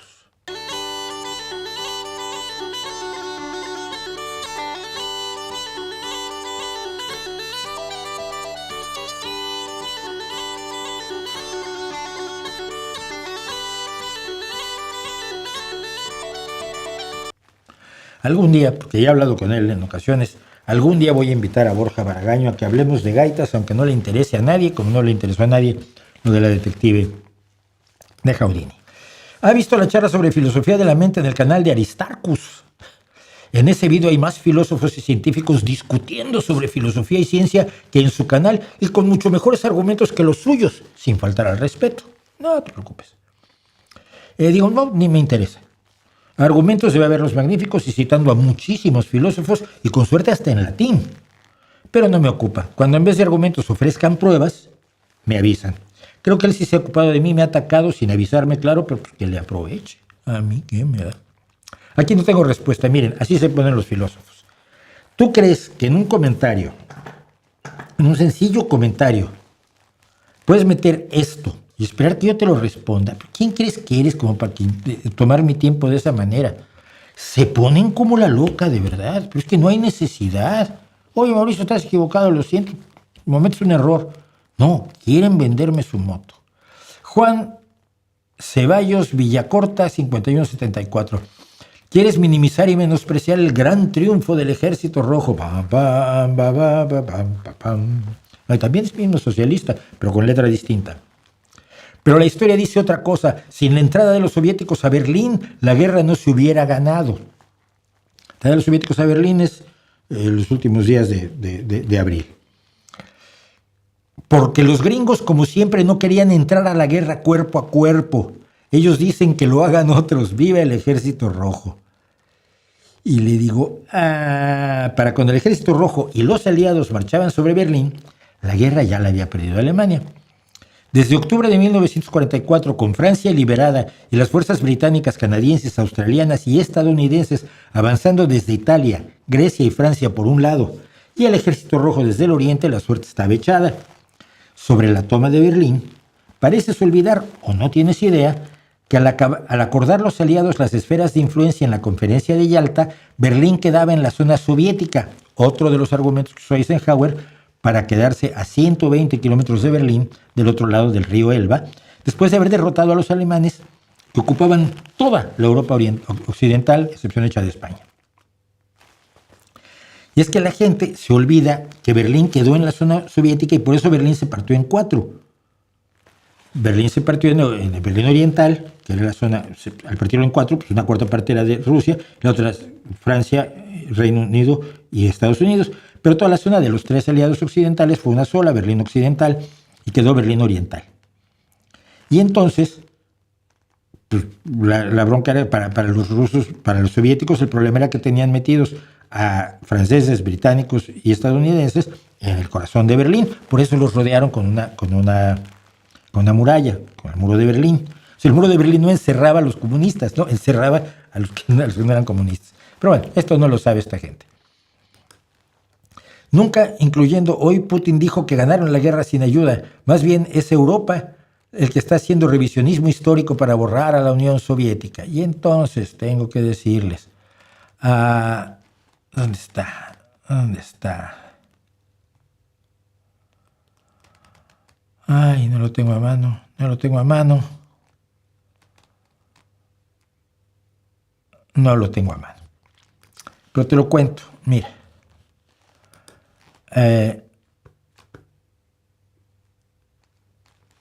La respuesta que le di es la siguiente, miren.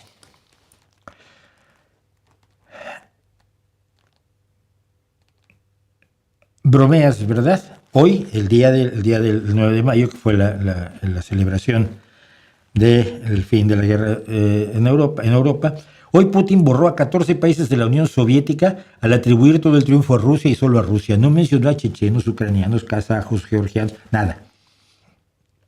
Y no reconoció ninguna ayuda de Occidente. Dijo que Rusia homenajea a los veteranos de Estados Unidos, Reino Unido y China. Pero nada más, pero no les dio crédito por la ayuda en la guerra. Y lo peor del asunto es esto. Y ese lo tengo que encontrar porque es relevante. Lo había yo... Sí. En 2021, Putin dijo que la Unión Soviética había ganado sola la guerra. Usó la palabra alone, aunque el texto decía que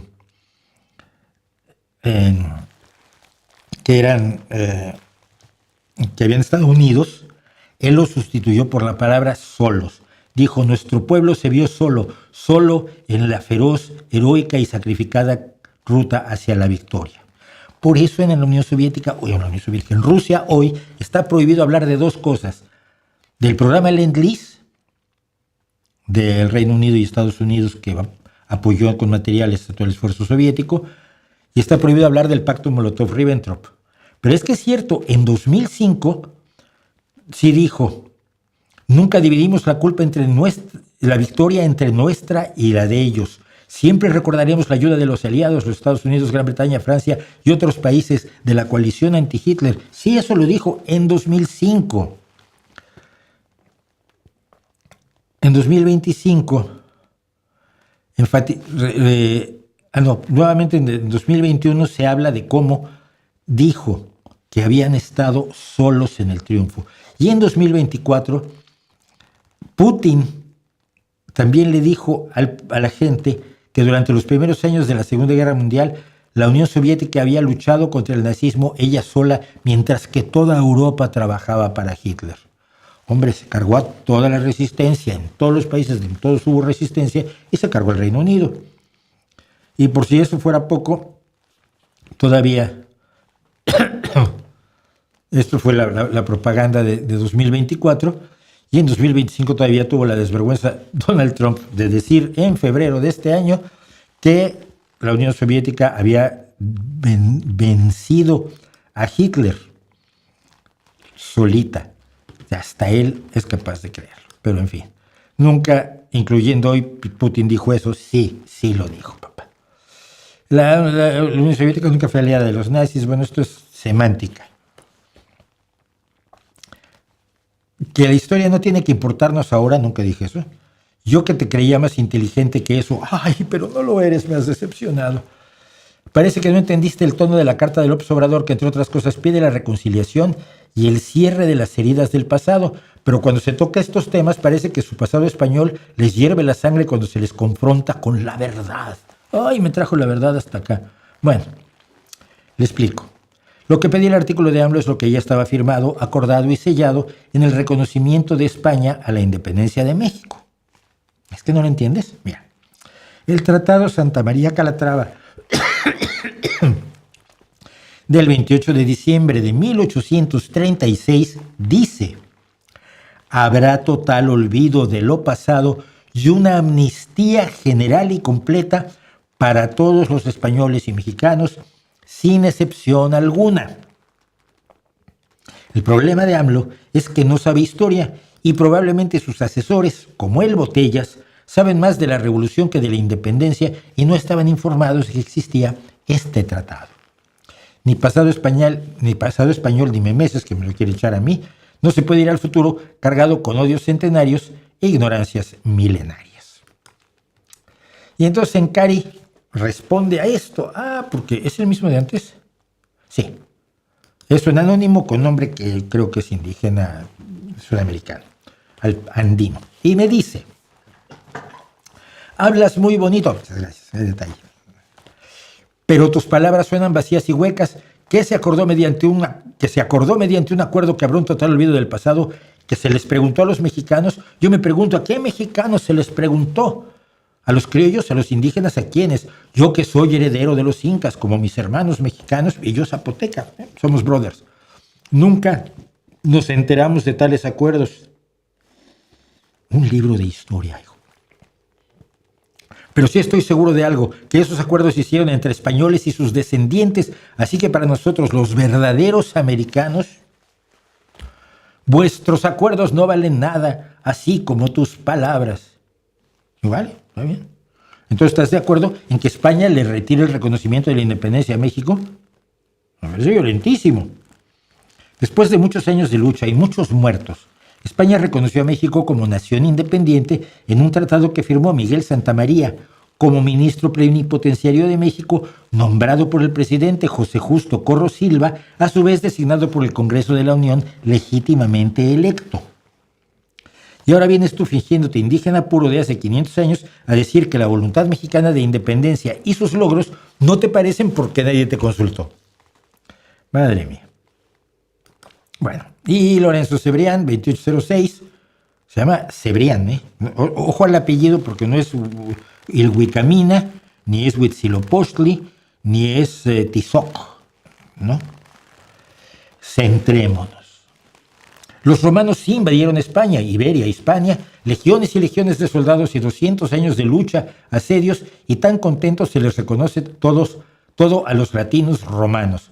Los españoles, corona de Castilla, no invadieron América. Entre Cortés y Pizarro, menos de 1000 hombres. La corona jamás envió ejército, más bien alianza con nativos, herramienta del Renacimiento a la Edad de Piedra, animales, plantas y frailes. Le digo, descentradito te veo. Te saltas algunos detalles.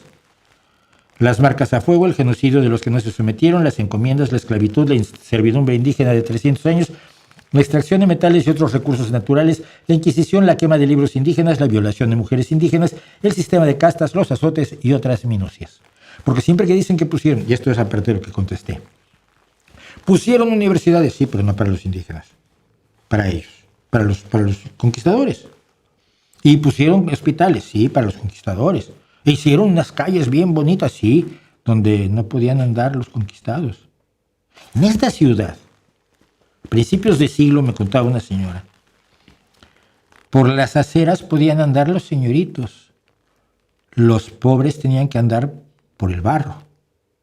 Principios del siglo XX, en España, en Europa. Así que no me digan que hizo grandes cosas por América. Pues eran sus posesiones y le hicieron cosas para ellos y para sus familias, pero no para aquellos que habían sido los conquistados, los encomendados, los siervos, los esclavos negros, etcétera, etcétera. Esos luego llegaron y dijeron, oye, pues me lo quedo, ya que lo hiciste aquí. Pero eso no es lo mismo. No es lo mismo. Rápido. Me dice J. Cesoria, 1968, Taibo II propuso tener un diálogo dentro de su partido político para proceder con la expropiación de Canal 13. En tu opinión, ¿cuándo se justifica la expropiación de algún bien? Y esto evidentemente no tiene nada que ver con mis opiniones. Luego, esto lo define bastante bien la Ley de Expropiación de 1936, que delimita con claridad que toda expropiación debe ser por causas de utilidad pública y establece la propia ley 12 casos de utilidad pública, ninguno de los cuales es la salud de la nación, como dijo Paco. entendida esta como la censura para mantener a los medios bajo el control del partido hegemónico, hasta donde he alcanzado a leer. Entonces, ya están las leyes, no se trata de que opine alguien, no. Los hechos están allí. ¿De qué tamaño era la bomba para que salieran tantas varillas? Bueno, aquí hablamos de la bomba de cobalto que se mandó a una chatarrería y esa chatarrería la fundió la bomba de cobalto, la pastilla de cobalto que tenía esa bomba que se utilizaba en radioterapia, y ese metal se mezcló con unas grandes cantidades de hierro y produjo toneladas y toneladas de varillas radioactivas. Y me dice Abraham Barajas, S3F, con mucha atingencia y razón, de qué tamaño era la bomba para que salieran tantas varillas. La fuente radiactiva de cobalto mide 3 centímetros, es una pastilla así. Cuando la fundes y la distribuyes en una gran cantidad de metal, todo ese metal, todo ese acero es radiactivo. Eso es lo terrible de un caso así, que todo ese acero es radiactivo. Por cierto, me comentaron que hay gente protestando por el lugar donde está guardada esa varilla, porque dicen que la gente se enferma allí, pero no han podido demostrar que haya ninguna fuga radiactiva, y no creo que nadie del Instituto Nacional de Investigaciones Nucleares, que está a cargo de esos desechos radiactivos, permitiera que hubiera fugas radiactivas hacia la población. Se ha generado un pánico que, por cierto, los medios mexicanos están fomentando, y esto está muy mal. México nunca fue colonia, fuimos virreinato, y a diferencia de las colonias que solo expoliaban los territorios y a los que llegaron, la corona española dejó universidades, escuelas, hospitales y demás vestigios culturales y civilizadores que nos forman hoy como nación. Vale. Entiendo esto. A ver si entiendo. Como los colonos británicos fundaron universidades, escuelas y hospitales, no hubo colonia británica en los Estados Unidos, ¿verdad? Harvard se fundó mucho antes, como un siglo antes de la independencia de Estados Unidos. Y como los británicos hicieron lo mismo en Sudáfrica y en la India, pues no hubo colonias en Sudáfrica ni en la India. De hecho, en la India también había un virrey, no era colonia, era un virreinato. Y como Francia instaló escuelas y universidades y hospitales en Vietnam, solo para los franceses, pero bueno, y para los aliados, pues tampoco hubo colonia allí. Con esa lógica que les han enseñado los hispanistas, el colonialismo europeo no existió. No sean bobos. Jorge Cueva 1679, ¿qué tal, Mauricio? Buen día. Desde su punto de vista, ¿por qué no Europa negocia continua con el gas que provee Rusia? ¿No les es más conveniente? ¿No es más barato? ¿Cuál es su punto de vista? Y otra vez, no tiene nada que ver con mi punto de vista. Le digo, mira, los barcos de Putin se dedican a romper los cables submarinos europeos. Los medios afines a Putin se dedican a amenazar a Europa con la destrucción nuclear. Ahí, el mismo día que yo contestaba esto, Solovyov, que es el portavoz fundamental del Kremlin en la televisión oficial rusa, amenazó con destruir las ciudades europeas y quemarlas y quemar a nuestros hijos. El proyecto imperial de Putin ve a Europa como un obstáculo y actúa día a día con sus agentes, espías y portavoces contra Europa y promoviendo a la ultraderecha antieuropea. El filósofo de Putin, Alexander Dugin, habla a diario de la Europa sometida al servicio del imperio ruso. Europa debe cortar toda relación con Rusia mientras Putin esté en el poder, no por lo que opine yo ni porque Europa sea muy mala, sino porque con tu enemigo, si alguien se declara tu enemigo, tú tienes que asumirlo. Y si te amenaza, no puedes decir, pues pégame. No es lógico. Creo que lo único que no me agrada es que parece que hay cierta predisposición negativa hacia la filosofía. No es predisposición, es postdisposición. Después de haber estudiado, decido, pues después. Como si la misma fuera una pseudociencia sin rigor ni lógica. La filosofía busca explicar el mundo y ha dado paso al desarrollo de la ciencia. El materialismo es en principio un criterio filosófico. Hay cierto prejuicio sobre la filosofía, que es posjuicio, con el que no estoy de acuerdo. No vale. Es una pseudociencia, sin rigor, sin método y sin lógica. La filosofía puede buscar lo que quieras, pero no ha explicado nada. Busca explicar el mundo, explícamelo. No sé todavía, no lo he explicado. Su encuentro con la ciencia fue tan fortuito que desde 1620 una de las principales ocupaciones de los filósofos es denigrar a la ciencia. Y hay que acordarse cómo nace la ciencia en realidad. Nace el día, y lo voy a buscar nomás por Brahe. Para tener la fecha exacta. Tycho Brahe. Tycho Brahe, que es el nombre correcto. Exactamente. Perdón. Yo por ser preciso pierdo tiempo, me van a perdonar. Pero en 1572, a principios de noviembre de 1572, un astrónomo llamado Tycho Brahe, o Brahe, vio una estrella que no debía estar allí. Una estrella. Le preguntó a la gente a su alrededor, ¿y tú ves ahí una estrella entre tal y cual constelación? Sí, pero ayer no estaba allí. No. Pero Aristóteles, que es filósofo, dice que los cielos son inmutables. Y eso, la aparición de una estrella, chico, es algo mutable. Es una mutación potente. Era la nova de Tycho Brahe, la nova de Brahe, la nova de Tycho, la estrella de Tycho, que dio inicio a la ciencia porque fue cuando descubrió que la filosofía estaba equivocada. Y desde entonces la detestan. Así que, digo, el materialismo no es un criterio filosófico, es una realidad demostrada. Para demostrar que existe un mundo más allá de lo material, tienes que ocuparte. Cuando lo demuestres, vienes y entonces ya dejamos de ser materialistas, ¿vale? Pero entre tanto, todo lo que hemos descubierto hasta ahora, pues resulta que es material. Y por eso le digo, no es un prejuicio, es un posjuicio, un juicio bien fundamentado que no se me ha podido refutar con pruebas. Y entonces llega el momento. Tarde esta vez, ya se nos hizo tarde además, de nuestro premio Elton.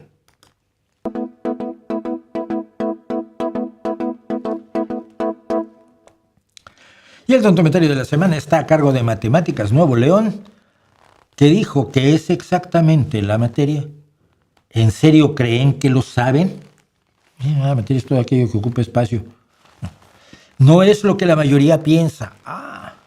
Solo existe, entre comillas, el campo cuántico, o sea que tampoco existe. La materia tal como la imagina la gente común es una ilusión. Me cae bien Schwartz. Sí, bueno, vale. Pero no me queda muy claro que realmente entienda la ciencia realmente. Que realmente entienda la ciencia realmente en realidad con toda su veracidad y eficacia factual, fáctica y tónica. Porque la realidad real realmente la entiende. ¿Quién entiende la ciencia realmente según tú? Define entender la ciencia realmente. Lo que te digo, bueno, mira, te doy la razón. La materia no existe, la física es irrelevante, la gravedad no existe, la astronomía y la biología no tienen sentido, y lo que sí existe es lo sobrenatural. Todos los científicos se equivocan, menos el Matemáticas de Nuevo León, que comete muchos errores, Ve vídeos en YouTube como si la materia existiera y los fotones tocaran sus ojos que están hechos de materia. ¡Qué barbaridad! Teclea sus comentarios en teclados que no existen. Espera que otros seres materiales vean sus comentarios y alguno que se los aplauda. Si la materia no existe, todo lo que está haciendo es hacerse pendejo. O eso, o hace una interpretación filosófica nihilista y la quiere colar de contrabando como si fuera física.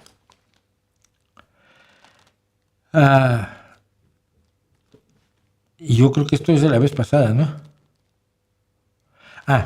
No sabes Mimao. No, Mimai existe, pero creo que es de estos de que dicen Mimao, así como si fuéramos amiguitos y teporochos en la misma pulquería y ninguno de los dos trabajara ni hubiera trabajado nunca en su vida. Bájale un poco. Fernando Mario Velázquez Apor, 5326. No le sabes, Mimao. Cuando dices los filósofos, de entrada todo lo que digas después pierde legitimidad. La filosofía nunca ha presumido saber algo con certeza. Esa es una opinión de alguien que ignora lo que es la filosofía. Dime qué es la filosofía cuando puedas, tienes un rato libre. Y la ciencia tampoco puede afirmar que lo que sabe lo sabe con certeza. Eso sería un dogma que en principio es totalmente anticientífico. 1. Cuando un filósofo, del que hablamos, del que disparó todo esto, afirma que conoce el propósito del universo, y se escribe un libro para explicármelo, por no decir que otro filósofo conoce el funcionamiento preciso de la historia, y no solo me lo explica, sino que expone una receta que nos asegura llevará a las sociedades a la felicidad perfecta, no están diciendo que sepan algo con certeza, ni el propósito del universo, ni la construcción del comunismo. No están diciendo nada con certeza. Están diciendo que no tienen idea. ¡Bum! Cuando la ciencia dice que la molécula de agua está compuesta por 2 átomos de hidrógeno y 1 de oxígeno, o que el electromagnetismo se comporta según las ecuaciones de Maxwell, o que la insulina sirve para digerir el azúcar, no lo sabe con ninguna certeza, se lo está inventando de la manga. ¡Bum! ¡Bum! Pregunta ahora, mi querido, decíamos, Fernando Mario Velázquez, a por 5326. ¿Estarías de acuerdo con estas 2 afirmaciones? En caso de que estés de acuerdo con estas 2 afirmaciones, que los filósofos que dicen que tienen certezas no las tienen, y que la ciencia que dice que logra conocimiento certero no es un conocimiento certero porque el agua puede estar hecha de caspa de hada. En caso de que así sea, pídele a tu mamá que llame a tu psiquiatra, que otra vez estás oyendo que si Orán te dice que te suicides, es muy peligroso. Finalmente, segundo vídeo que veo, y segunda vez que mete al budismo con toda la parafernalia New Age. Tienes razón. Es que lo es. A menos que puedas probar que el Dharma, el Karma, la reencarnación y el Nirvana existen. Aquí estaremos esperando tus pruebas, encantados de la vida, dedicándote todo el tiempo que sea necesario en este canal para que las presentes. Ya sabes, me las escribes en un comentario y yo aquí las pongo. Y con eso, y con poco más, terminamos el día de hoy. 10 minutos, solo 10 minutos tarde. Bueno, es que me he estado colgando mucho y luego el perro y el niño protestan. Y eso no debe ser. Todas las demás preguntas que me dejaron, pues no sé si hay alguna que... ¿Que te gusta el rock pesado? Judas Priest, Iron Maiden, sí. Algunas cosas y otras no. Deep Purple, por ejemplo, Deep Purple es un grupo del que soy enormemente fan. Scorpions, AC/DC.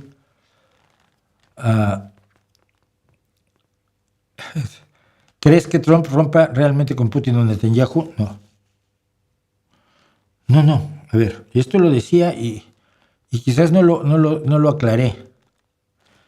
Desentrañar a Trump es muy fácil. Dirá lo que sea para su propio beneficio.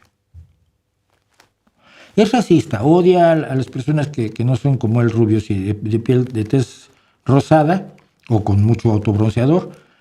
Pero entonces los odia y los quiere destruir. Pero los quiere hacer que sufran. Porque le da placer. No por una convicción de que el bien de su raza, este tipo de cosas que los racistas más o menos teóricos hablan como si fuera cierto.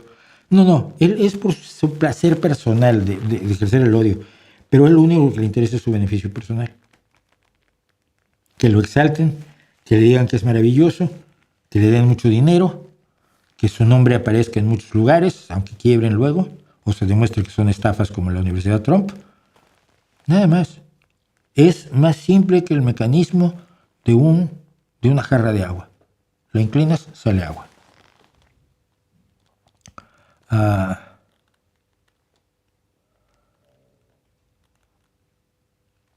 Bueno, la fe es creer en algo que no existe. Es bueno.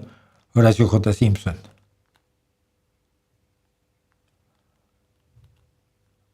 Hablar de Haití. Un sacerdote hindú quiso demostrar que podía desviar la gravedad lanzándose de un barranco. Falló. Ha pasado varias veces, por desgracia. Lo dicen que la fe no hace daño.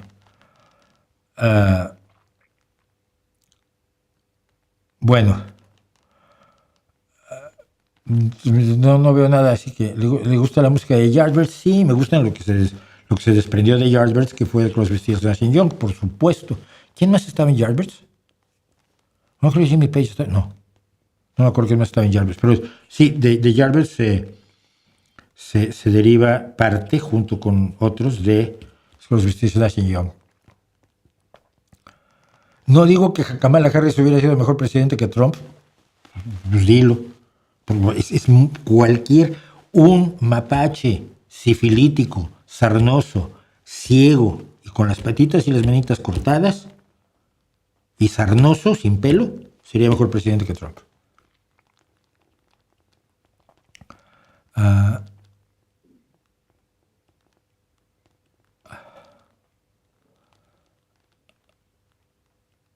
Bueno, cuando vienes a Nueva Scotia para invitarte a un lobster roll, cuando quieras, pero cuando esté en Nueva Scotia, ¿no podemos invitar a algunos grupos musicales? Hay algunos que me matan de toda la zona de Nueva Scotia. O gente inspirada en Nueva Scotia. Estoy pensando en un grupo de 5 chicas deliciosas que son Scottish Fish, pero hay la música, yo me pasaría horas oyendo allí.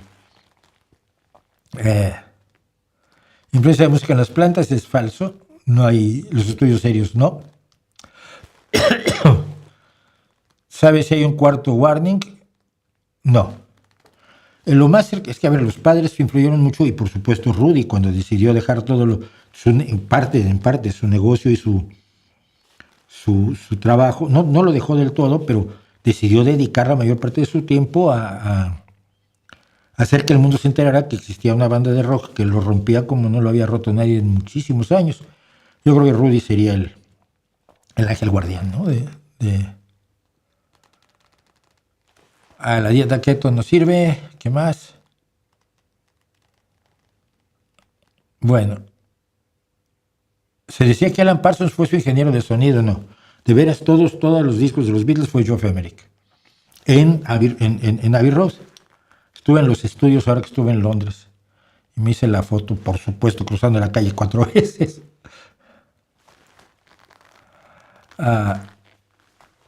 Bueno, no, todo lo demás lo veremos en otra ocasión, porque ya me tengo que ir. Muchísimas gracias por acompañarme, muchísimas gracias por estar conmigo, muchísimas gracias por aguantarme. Los que hablan mucho hablen menos chat y más vean lo que estamos diciendo aquí. Y como siempre, los quiero mucho. Les agradezco a los 227 que están, a los 20 a los 15 que no pusieron me gusta, a los 5 que pusieron no me gusta, que les pedimos que nos recomienden con sus enemigos, por supuesto. Y yo regreso la próxima semana, probablemente con algo bien interesante el miércoles, a ver si ahora sí es interesante, porque no lo fue la detective de Houdini. Y el jueves nos vemos aquí, como siempre, de aquí a entonces. Ahí les dejo mi reputación para que la hagan pedazos.